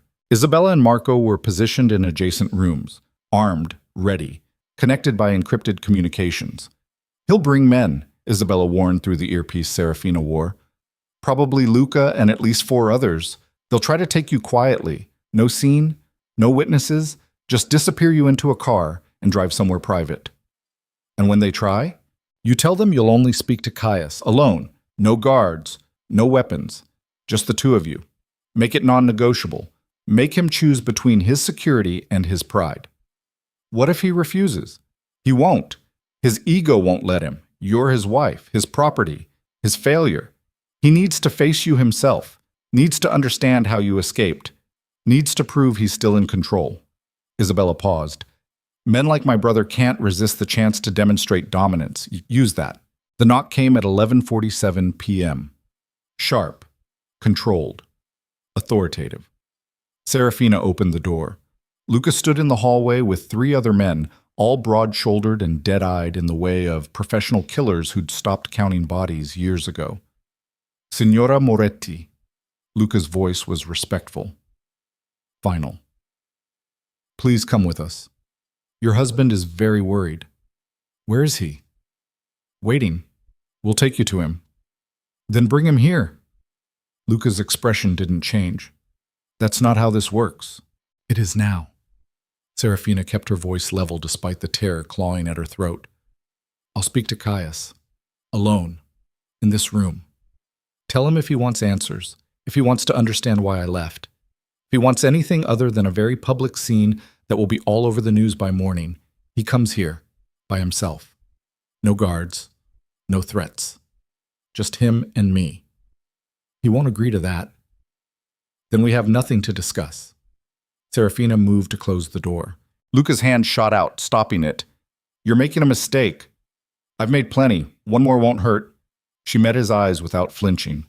Tell Caius I'm in room 1407. He has 1 hour. After that, I disappear again. Permanently. She closed the door in Luca's face and immediately started shaking. Isabella's voice came through the earpiece. That was perfect. Absolutely perfect. Now we wait. Waiting was torture. Serafina paced the suite, her heart hammering, her mind racing through every possible outcome. He could refuse. Could send his men to take her by force. Could decide she wasn't worth the risk. Or he could come. 37 minutes later, the knock came again. Different this time. Slower, heavier, personal. Serafina checked the peephole. Chaos stood alone in the hallway, wearing the same tailored suit he'd worn at breakfast 11 months ago when he delivered his casual cruelty over espresso. His face was different, though. Harder, more exhausted. The mask was still there, but cracking around the edges. She opened the door. They stared at each other across the threshold. Two people who'd shared a bed for nearly a year without ever truly touching, now facing each other as enemies instead of strangers. You came alone, Serafina said. You asked me to. Since when do you do what I ask? Something flickered across Caius's face. Pain, maybe, or recognition of the truth embedded in the question. Can I come in? Serafina stepped aside. He entered the suite with the controlled grace of a predator in unfamiliar territory, his eyes scanning the room with professional efficiency, checking for threats, exits, surveillance. We're alone, Serafina said. No guards hidden in closets, no ambush, just us. Caius moved to the window, looking out at Milan spreading below like burning stars. You've been gone for 6 days. Do you have any idea what the past 6 days have been like? Peaceful, terrifying, liberating, all of it better than the 11 months before. He flinched, actually flinched. I deserve that, he said quietly. You deserve a lot more than words, Caius. He turned from the window, and for the first time since she'd known him, Serafina saw something raw in his expression, something unguarded, something that looked almost like grief. Why did you run? The question hung between them like smoke. Serafina could have lied, could have deflected, could have kept playing the game Isabella had taught her. Instead, she chose truth. Because you told me you never loved me. Because I found evidence that my father killed yours. Because I discovered you'd been planning to kill me for months. Because I finally understood that staying meant dying, maybe not physically, but dying nonetheless. She held his gaze. I ran because survival required it. Caius went very still. What evidence? My father's ledger. 30 years of crimes documented in meticulous detail, including the €2 million payment for Giovanni Moretti's assassination 6 years ago. The blood drained from Caius's face. You found... He stopped, started again. You have proof? Photographs, Documents, dates, methods, everything. Serafina pulled out her phone, showing him images of the ledger pages. I know what my father did. I know he killed your father. I know you married me knowing that truth. I know you've been systematically destroying evidence while planning my elimination. That's not... Caius's voice broke. It's more complicated than... Is this fake? Serafina pulled up the elimination protocol Isabella had shown her. Asset Elimination Protocol, S. DeLuca, dated 4 months ago, signed by you. Is this more complicated too? Caius stared at the document. His hands trembled. The mask was gone now, shattered completely, leaving behind something wounded and lost and almost human. Where did you get that? Does it matter? Is it real? For a long moment, Caius said nothing. Just stood frozen in the middle of the hotel suite, looking like a man watching his entire world collapse. Yes, he whispered finally. It's real. The confession landed like a bullet. Serafina had expected it. Isabella had warned her. But hearing him admit it, hearing him confirm that he'd been planning her murder while they shared breakfast and slept in the same house and performed the theater of marriage, it broke something inside her she didn't know was still intact. Why? Her voice cracked. Why marry me if you were just going to kill me? Because I needed legitimacy. Needed your family's territories. Needed the consolidation your name provided. Caius's voice was hollow. The plan was always temporary. Marry you. Absorb the empire. Wait until the integration was complete. Then arrange an accident, a tragedy. The grieving widower consolidating his late wife's legacy while inheriting everything. How long? What? How long was I supposed to last? How long before the accident? Caius closed his eyes. 18 months. That was the timeline. 18 months and then I'd be dead and you'd be untouchable. Yes. The room was silent except for the sound of Milan humming 14 floors below and 2 people breathing in the wreckage of revealed truth. But something changed, Serafina said quietly. Didn't it? Caius opened his eyes. They were red-rimmed, exhausted, devastated. Everything changed. You changed everything. I didn't do anything. I was invisible for 11 months. Exactly. His voice was raw, broken. You were patient, kind, endlessly forgiving. You loved me for 11 months while I systematically destroyed every ounce of that love through calculated cruelty. And somewhere in that darkness, somewhere between your quiet mornings and your desperate hope and your refusal to hate me, even when I gave you every reason, I fell in love with you. Serafina laughed. The sound was bitter, hollow, nothing like joy. You fell in love with me while planning my murder? That's your defense? It's not a defense. It's the truth. I loved you, and I hated myself for it. Loved you and couldn't stop the machinery I'd already set in motion. Loved you and was too fucking damaged to know what to do with the feeling except bury it deeper and hurt you more. Caius moved toward her, his hands reaching out then falling to his sides when she stepped back.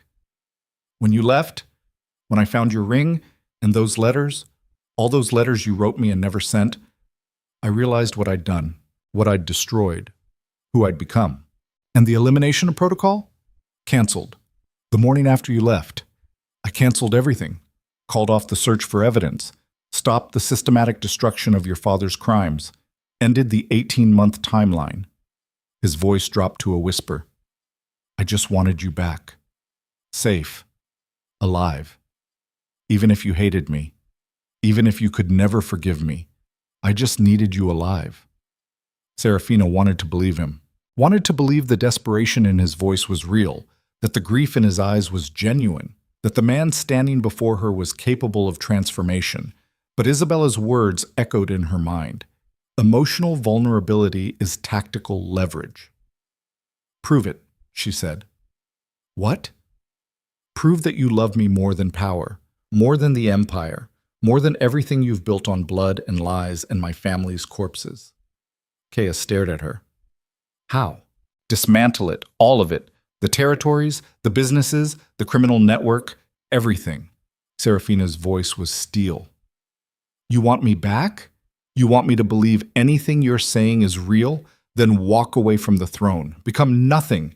Prove that I matter more than the power you've killed to maintain. You're asking me to destroy everything. I'm asking you to choose me or the Empire, love or legacy, the woman you claim to love or the monster you've become. The silence stretched between them like wire pulled taut. Caius stood frozen, his face cycling through expressions too fast to name.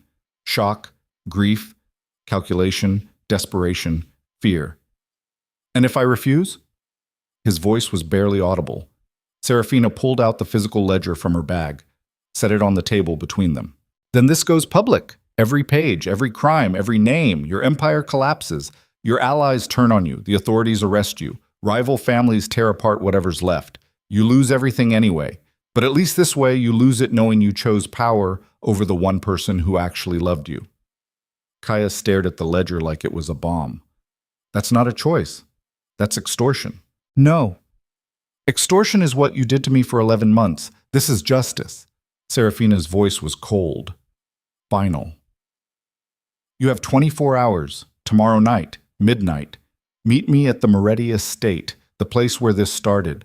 Come alone. Bring documentation proving you've begun dismantling the empire. Transfer papers, resignation letters, evidence that you're actually choosing me over power. And if I do, if I bring proof, then we talk. Really talk. About whether love can survive what we've done to each other. About whether forgiveness is possible. About whether there's anything left worth saving. And if I don't, then you never see me again. The ledger goes public, and you spend the rest of your life in prison or dead knowing you had a chance and chose wrong. Caius moved toward her one final time, close enough that she could smell his cologne, that dark, expensive scent that used to make her feel small and insignificant. Now it just smelled like memory. I love you, Serafina. I know I destroyed that love. I know I don't deserve forgiveness. But I love you, that's real. That's the only real thing in my entire corrupted life. She wanted to believe him, wanted it so desperately it hurt. Then prove it, she whispered. 24 hours, midnight tomorrow, alone. Choose me or lose me forever. Caius lifted his hand as if to touch her face, stopped halfway, let it fall to his side. I'll be there, he said. Then he turned and walked out of the suite, leaving Serafina standing alone with a ledger that could destroy kingdoms and a heart that had finally learned to beat without breaking. The door closed with a soft click. Isabella's voice came through the earpiece. That was perfect, absolutely perfect. Now comes the hard part. What hard part? Waiting to see if he actually shows up, if he actually chooses you, if love is strong enough to make a monster human. Isabella paused, and preparing for the very real possibility that he'll show up with an army instead of paperwork, that this was all theater, that he's planning to take you by force and make sure you never threaten him again. Serafina sank into a chair, exhaustion finally overwhelming adrenaline. What do we do if he brings an army? Then we kill them all, Isabella said matter-of-factly, and we make sure Caius Moretti understands that the woman he married is dead, that you're something else now, something harder, something he created through cruelty and will be destroyed by through consequence. The next 24 hours crawled by with excruciating slowness. Isabella and Marco prepared the estate, set up surveillance, positioned weapons, created escape routes and contingency plans for every possible outcome. Serafina spent the time reading her mother's letters to Lucian, correspondence she'd never known existed until Beatrice gave her the box. Decades of quiet desperation documented in elegant handwriting, a woman trapped by marriage and destroyed by love. The final letter was dated 1 week before her death. My dearest Lucian, I know what's happening to me. The doctors say cancer, but I can feel the difference. This isn't illness. This is murder disguised as medicine. My husband is killing me slowly, methodically, the same way he's killed everything else that threatened his control. I'm not writing to ask for rescue. It's too late for that. I'm writing to ask you to protect Serafina. She's only 16. Too young to understand how dangerous her father is.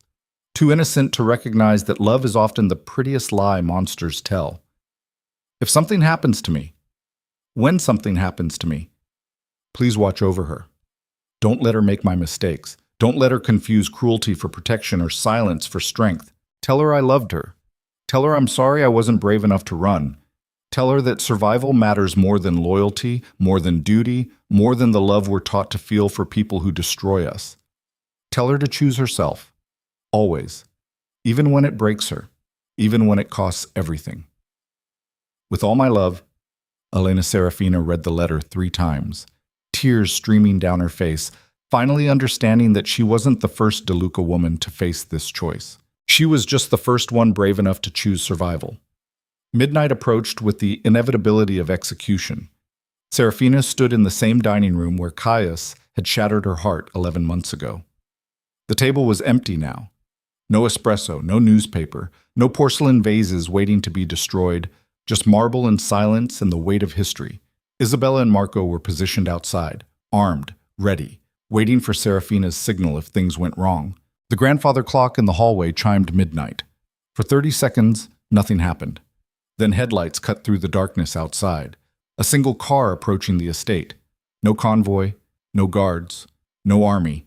Just one vehicle moving slowly up the drive like a funeral procession. Serafina's heart hammered as she watched through the window.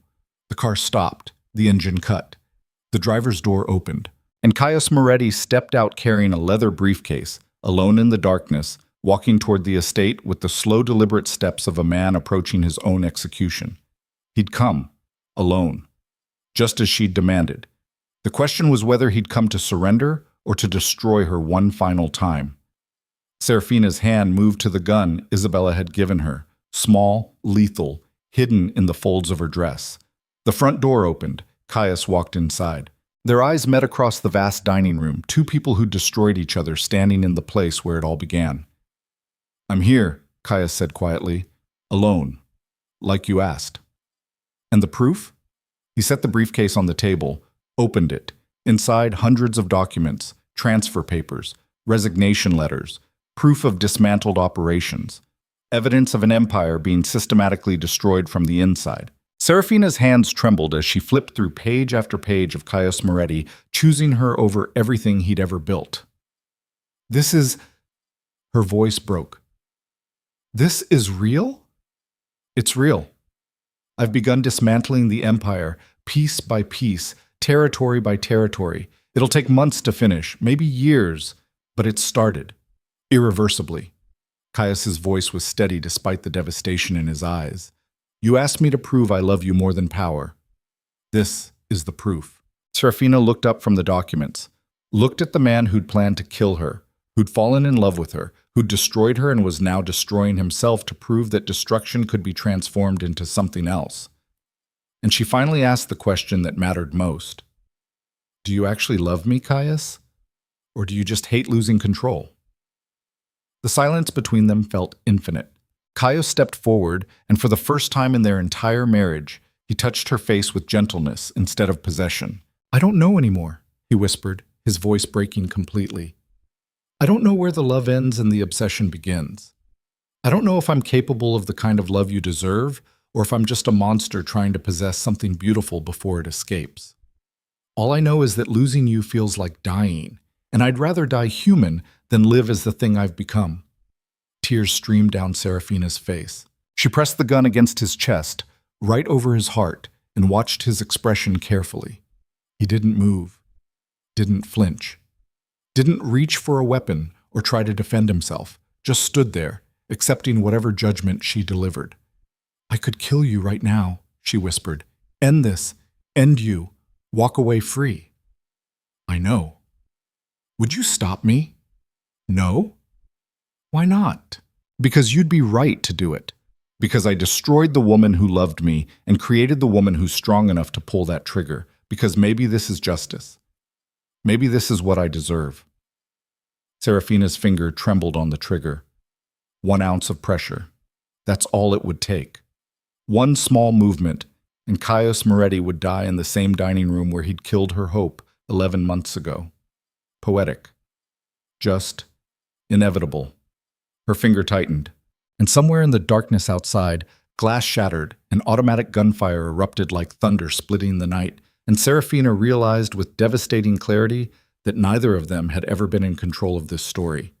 They'd both been pawns in a much larger game, and the real players had finally made their move. The gunfire shattered the silence like the world ending. Serafina hit the floor on instinct, the gun still pressed against Caius's chest as they fell together in a tangle of limbs and terror. Above them, the dining room windows exploded inward, glass raining down like deadly snow, marble columns pocking with bullet impacts that sent chips of stone flying. Caius rolled on top of her, shielding her body with his own as automatic weapons tore through the estate with mechanical precision. "Stay down!" he shouted over the chaos. Then Isabella's voice cut through the earpiece Serafina still wore, sharp and urgent and laced with something that sounded like betrayal. "It's Luca! He brought an entire team! They're breaching from the east wing!"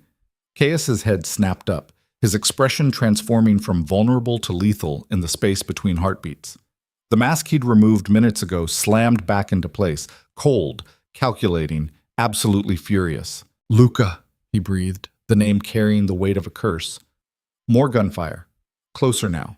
The sound of boots on marble. Voices shouting coordinates in clipped professional tones that belonged to soldiers, not criminals. Serafina's mind raced. "Your security chief is attacking you?" "He's not attacking me." Caius pulled her behind the overturned dining table, using it as cover while reaching for a weapon she didn't know he'd been carrying.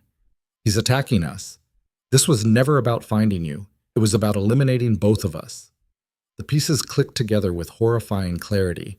Luca had been with the Moretti family for 20 years, long enough to know every secret, long enough to build his own network, long enough to wait for the perfect moment when both Caius and his problematic wife were vulnerable and isolated, a coup disguised as a rescue operation.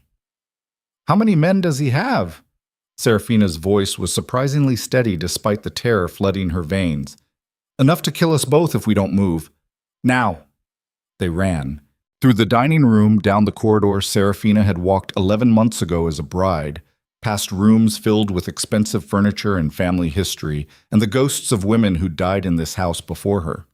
Isabella and Marco materialized from a side entrance, both armed, both bleeding from shallow wounds that suggested they'd already engaged Luca's forces.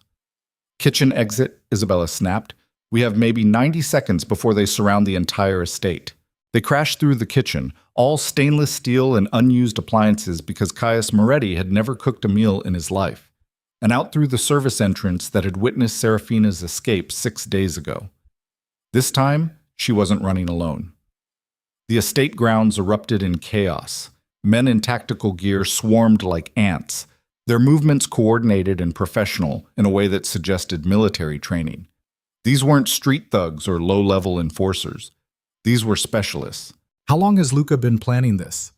Caius fired twice, dropping a man moving toward their position. His face was calm, focused.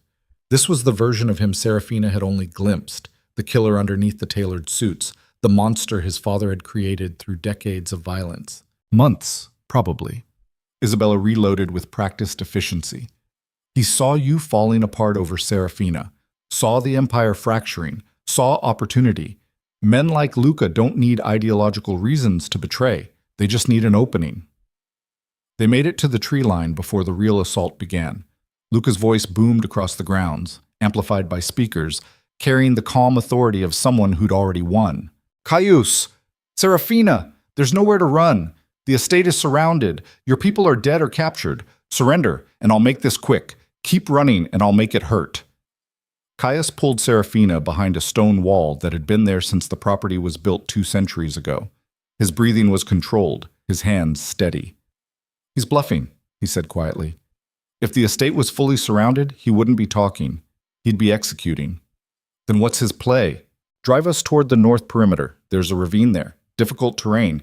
Easy to bottle us up and finish this quietly." Caius looked at Isabella. "The tunnels. Are they still accessible?" Isabella nodded. "If they haven't found them yet. Big if." "What tunnels?" Serafina's hands were shaking now, adrenaline finally overwhelming shock. "My father built escape routes during the 80s when rival families were attempting hostile takeovers." Caius was already moving, pulling Serafina along. "Tunnels connecting the estate to the old wine cellar half a kilometer away. If we can reach the entrance before Luca's men—" An explosion cut him off. The east wing of the estate erupted in flames and smoke, the shockwave knocking them off their feet. Serafina's ears rang, her vision blurred. Someone was screaming, but the sound was distant and distorted. Strong hands pulled her upright. Caius. His mouth was moving, but she couldn't hear the words over the ringing in her skull. Then her hearing returned in a rush of terrible clarity.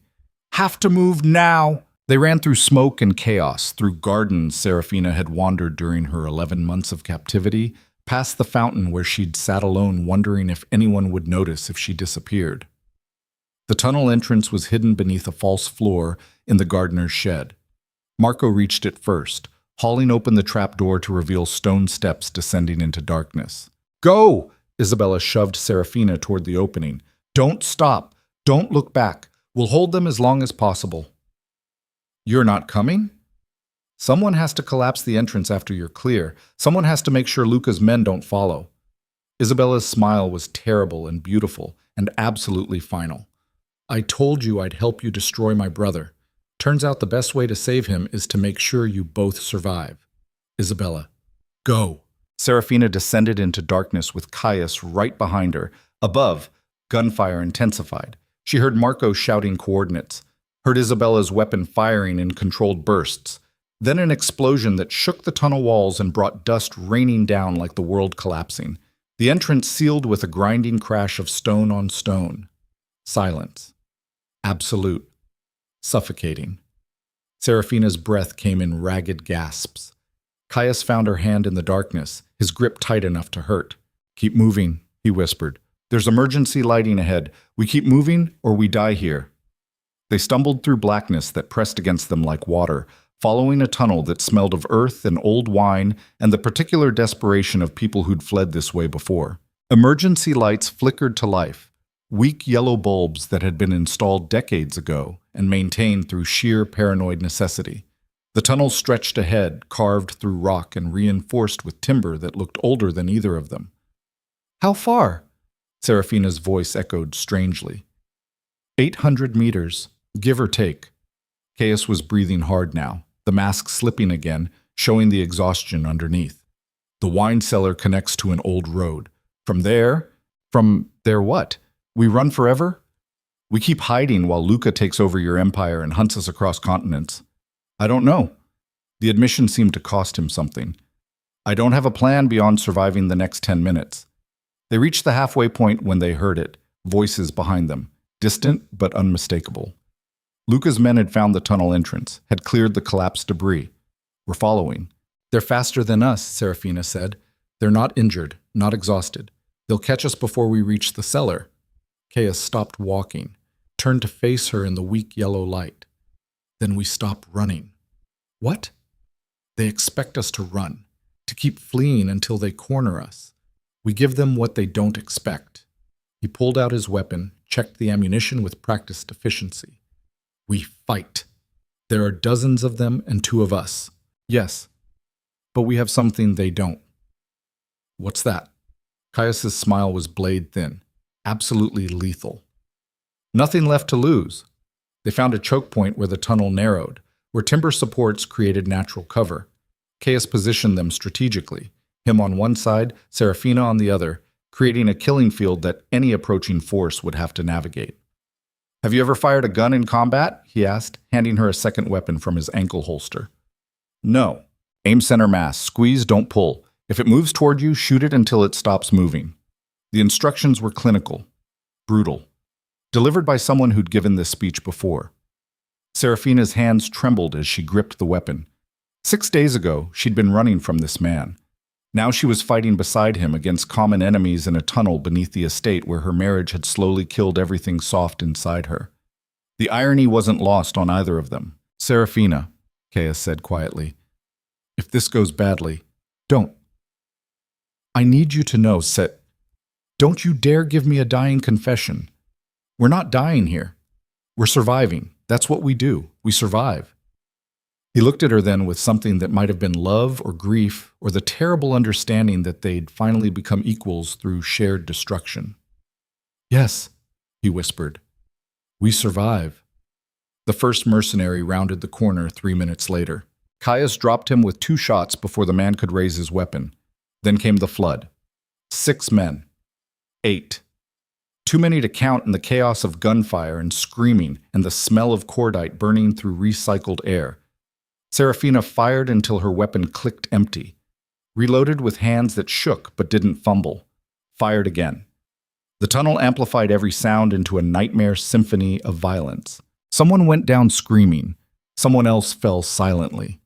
Bodies piled in the narrow space, creating obstacles that slowed the assault but didn't stop it. A grenade rolled into their position. Caius kicked it back with a shout, diving on top of Serafina as the explosion tore through the tunnel. Stone rained down. Timber supports cracked. The ceiling groaned like something dying. "Tunnel's collapsing!" Serafina's ears were bleeding. Everything hurt. "We have to run!" They ran through smoke and falling debris, through a tunnel that was eating itself, toward light that appeared ahead like salvation or mirage. Impossible to tell which. The wine cellar entrance appeared through the chaos. They burst through into cool underground air that smelled of fermented grapes and centuries of patient waiting. Behind them, the tunnel collapsed completely. Tons of stone and earth sealing off their pursuers, burying Luca's men under the same estate that had been built on blood and violence and the broken dreams of DeLuca women. Serafina collapsed against ancient wine racks, her lungs burning, her whole body shaking with adrenaline crash.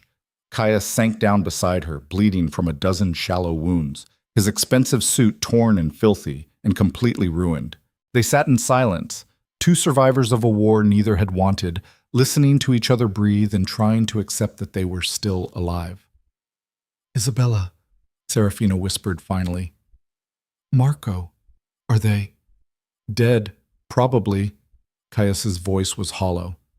"My sister sacrificed herself to save us, to save me from myself, to make sure the monster I'd become couldn't hurt anyone else." Tears streaked through the dirt on his face. Real tears. Human grief. "I'm sorry," Serafina said, and meant it. "I know she—" Don't apologize for my sister's choices. She knew what she was doing. She always knew." He wiped his eyes roughly. "She told me once that I'd destroyed every good thing in my life through obsessive control, that I'd keep destroying until someone loved me enough to stop me. I think she meant you." Serafina's chest ached. "I don't know if I love you anymore, Caius. I don't know if what we had can be called love, or if it was just trauma bonding and survival instinct. I know. I don't know if I can forgive what you did, what you plan to do. I know. I don't know if the man sitting beside me right now is real, or just another mask you're wearing until you get what you want. I know." Caius turned to look at her. His eyes were red, exhausted, absolutely honest. "I don't know those things either. I don't know what love is supposed to feel like when it's not twisted through violence and possession. I don't know if I'm capable of being the man you deserve, or if I'm just wreckage pretending at redemption." "Then what do we do? We survive this moment, then the next, then the one after that? We don't plan. We don't promise. We just exist in the immediate present and see if existing together is enough." It was the most honest thing he'd ever said to her. They left the wine cellar as the sun rose over the Tuscan countryside, painting everything gold and red like the world was on fire or being reborn, impossible to tell which. The old road Isabella had mentioned led to a truck stop 15 kilometers away. They walked it in silence, two people covered in blood and dirt, and the evidence of their shared catastrophe, looking like refugees from a war zone, which they were. A taxi driver picked them up without asking questions, drove them to a small hotel in a town whose name Serafina didn't catch and didn't care about. They paid cash, checked in under false names, collapsed into separate beds, and slept for 16 hours straight. When Serafina woke, Caius was sitting by the window watching the street below with the vigilance of someone who'd learned that safety was temporary and enemies were everywhere. "Luca survived," he said without turning. "I've been monitoring communications.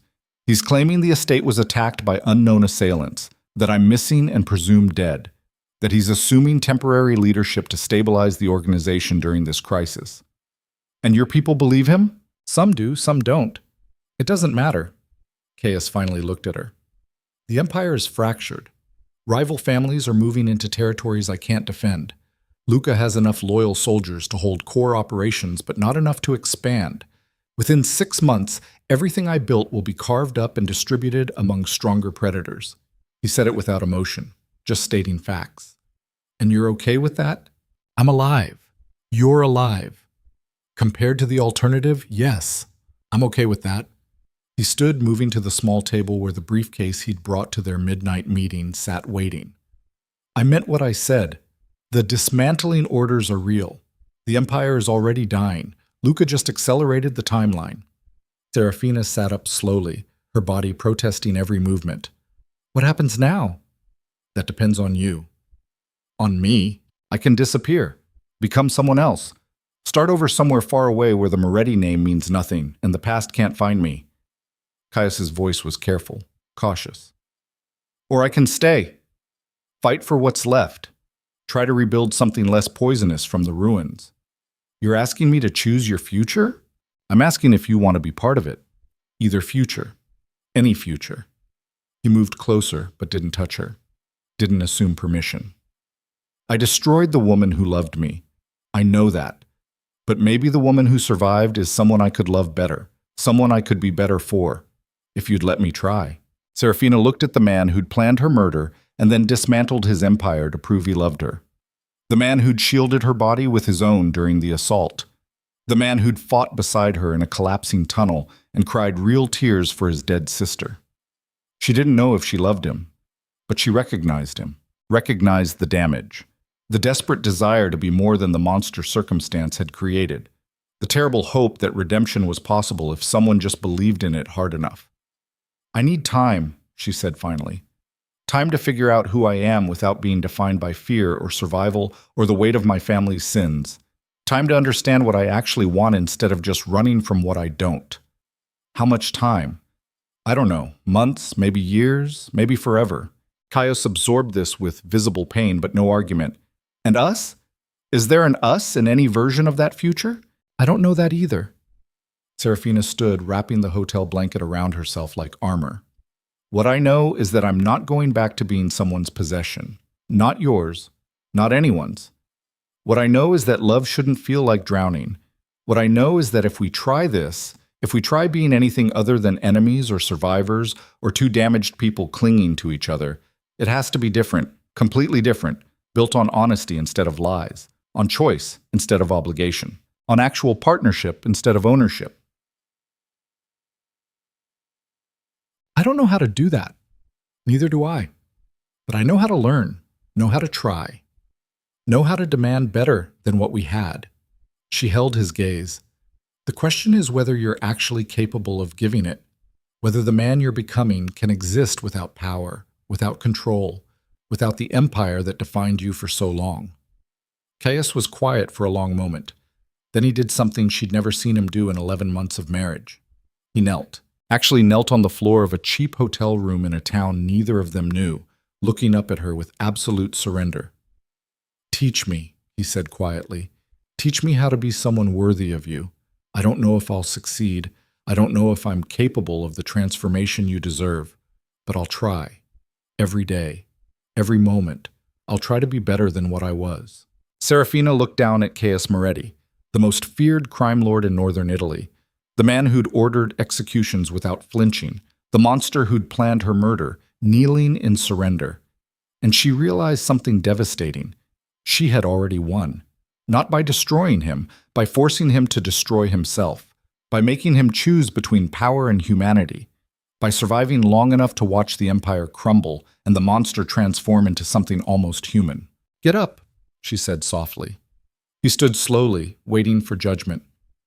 I'm leaving today, Serafina continued, going somewhere far away, somewhere the Moretti name and the De Luca legacy can't follow. I'm taking my mother's letters and the ledger photographs and nothing else. I'm starting over completely. And me, you do the same. Different continent, different life.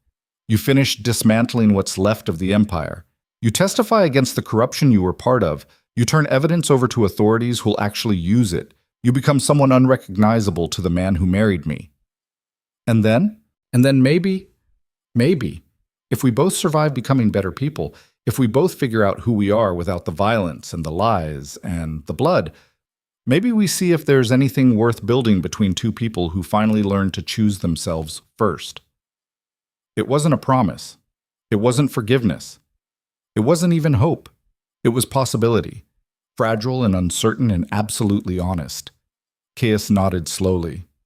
How will I find you? You won't. I'll find you. If and when I'm ready. If and when I believe you've actually changed instead of just performing change to get what you want. And if you never believe it, then you spend the rest of your life being a better man anyway. Not for me, for yourself, for the sister who died trying to save you, for all the people you hurt along the way. Serafina moved to the door, ready to walk away for the second time. That's the price of survival, Caius.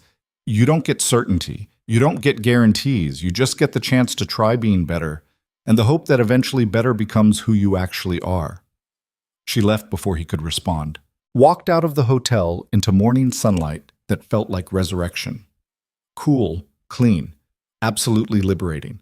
Behind her, Caius Moretti stood alone in a hotel room surrounded by the wreckage of his empire, and finally understood what his wife had been trying to tell him for 11 months.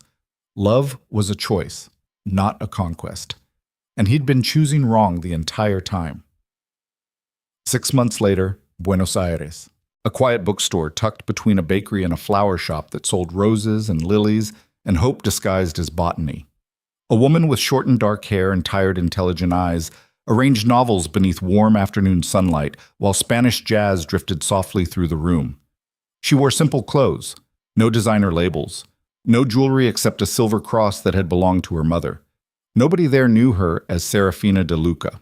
Nobody knew she'd been married to one of Italy's most powerful crime lords. Nobody knew about the ledger she'd used to destroy an empire, or the tunnel she'd fought through, or the sister who died to save her. Here, she was just Anna, a quiet woman who ran a bookstore and spoke fluent Spanish with a slight Italian accent, and occasionally smiled at customers in a way that suggested she'd learned joy was possible after surviving something terrible. The newspaper on the counter carried a headline she'd read 3 times already. Moretti Empire collapses full. Former crime lord testifies against decades of corruption. The article detailed the systematic dismantling of the Moretti criminal network.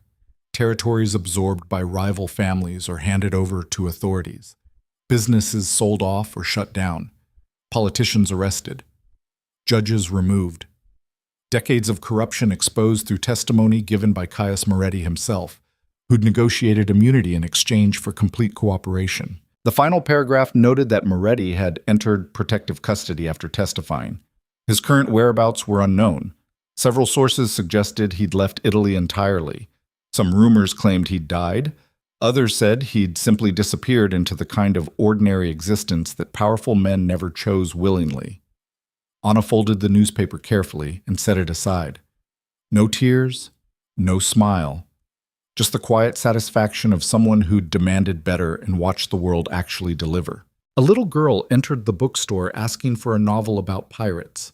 Anna guided her gently toward the adventure section, found the perfect book about a girl who escaped an arranged marriage to become a ship captain, and handed it over. The child grinned brightly. Is it scary? Sometimes, but the girl survives. That's what matters. She survives and becomes someone stronger than the people who tried to control her. That's a good story. Yes, Anna agreed quietly. It is. The girl left with her mother, clutching the book like treasure. Anna returned to arranging shelves, losing herself in the simple mechanics of alphabetical order and genre classification and the particular piece of a life built on honest work instead of blood and lies. The bell above the door chimed. She didn't look up immediately, just called out in Spanish, "Welcome. Let me know if you need help finding anything." "I'm looking for a book about second chances." The voice made her freeze. Slowly, Anna turned. A man stood in the doorway, mid-30s, dressed simply in jeans and a worn jacket. His hair was longer than she remembered, his face more weathered. The expensive watch was gone. The tailored suits were gone. The mask of controlled elegance was gone. What remained looked almost human. Caius Moretti stood in her bookstore in Buenos Aires, looking like someone who'd crossed an ocean and an entire transformation to find the woman who'd demanded he become better. "How did you find me?" Anna's voice was steady despite her racing heart. "I didn't. Not directly. I just kept becoming someone worthy of being found and hoped that eventually you'd see the evidence. Hoped that eventually you'd believe it was real. And you think you're worthy now? No. I think I'm better than I was. I think I've spent 6 months testifying against my own crimes.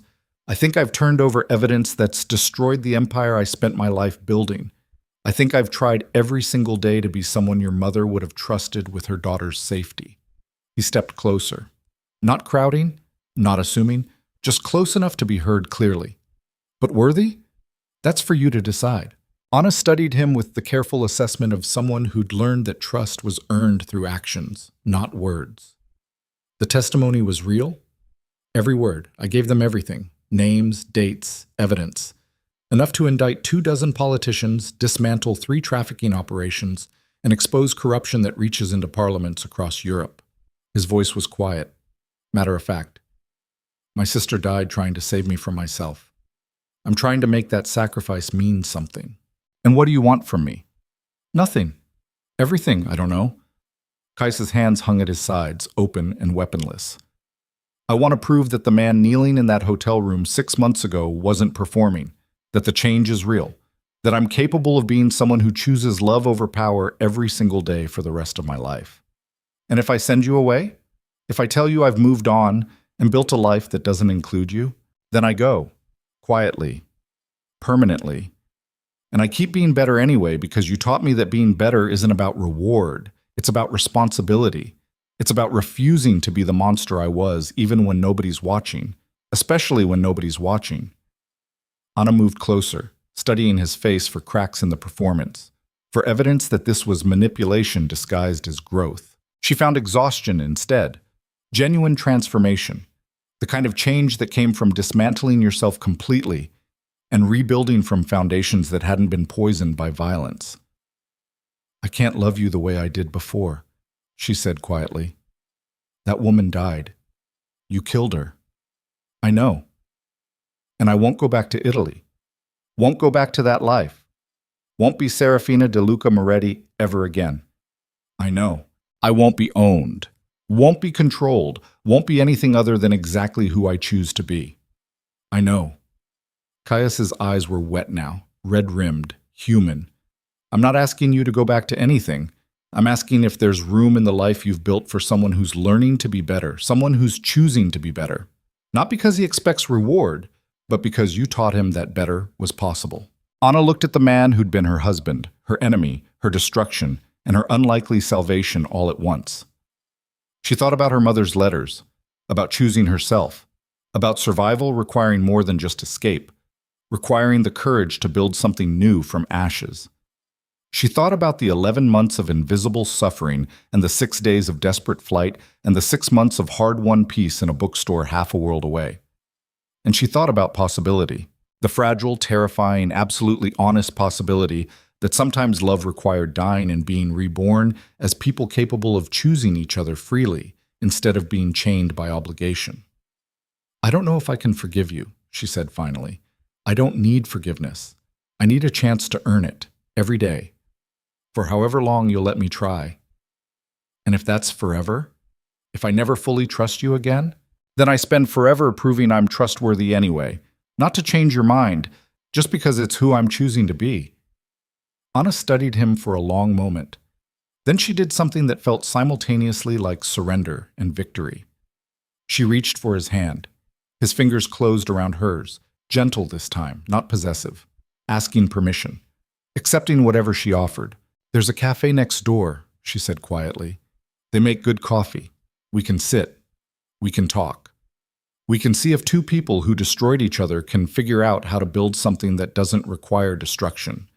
Caius's smile was small, uncertain, absolutely real. I'd like that. They walked out of the bookstore together into Buenos Aires' afternoon light. 2 survivors of a war neither had wanted, learning to exist in the immediate present without promises or guarantees or anything other than the choice to try being better together. Behind them, the bookstore stood Witness, a place built on stories of escape and transformation and the particular courage required to choose yourself first before choosing anyone else. Outside, the city moved endlessly beneath golden evening light. Two people who'd learned to survive separately were now learning if they could survive together. The ending wasn't perfect, wasn't guaranteed, wasn't the fairy tale conclusion where love conquers all and wounds heal cleanly. It was honest. It was earned. It was the only ending possible for two people who'd finally learned that love wasn't about possession or control or the pretty lies monsters tell. Love was choosing to be better. Every day, every moment. Even when, especially when, nobody was forcing you. And somewhere far away across an ocean and an entire transformation, Isabella Moretti's sacrifice became something more than tragedy. It became the catalyst that turned a monster into a man and a victim into a survivor and a loveless marriage into the possibility of something real. Not because redemption was easy, but because some people, some rare, stubborn, impossibly brave people, chose to become better than the circumstances that tried to destroy them. And that choice, more than any empire or power or legacy built on blood, was the only victory that mattered, the only victory that lasted, the only victory worth having at all.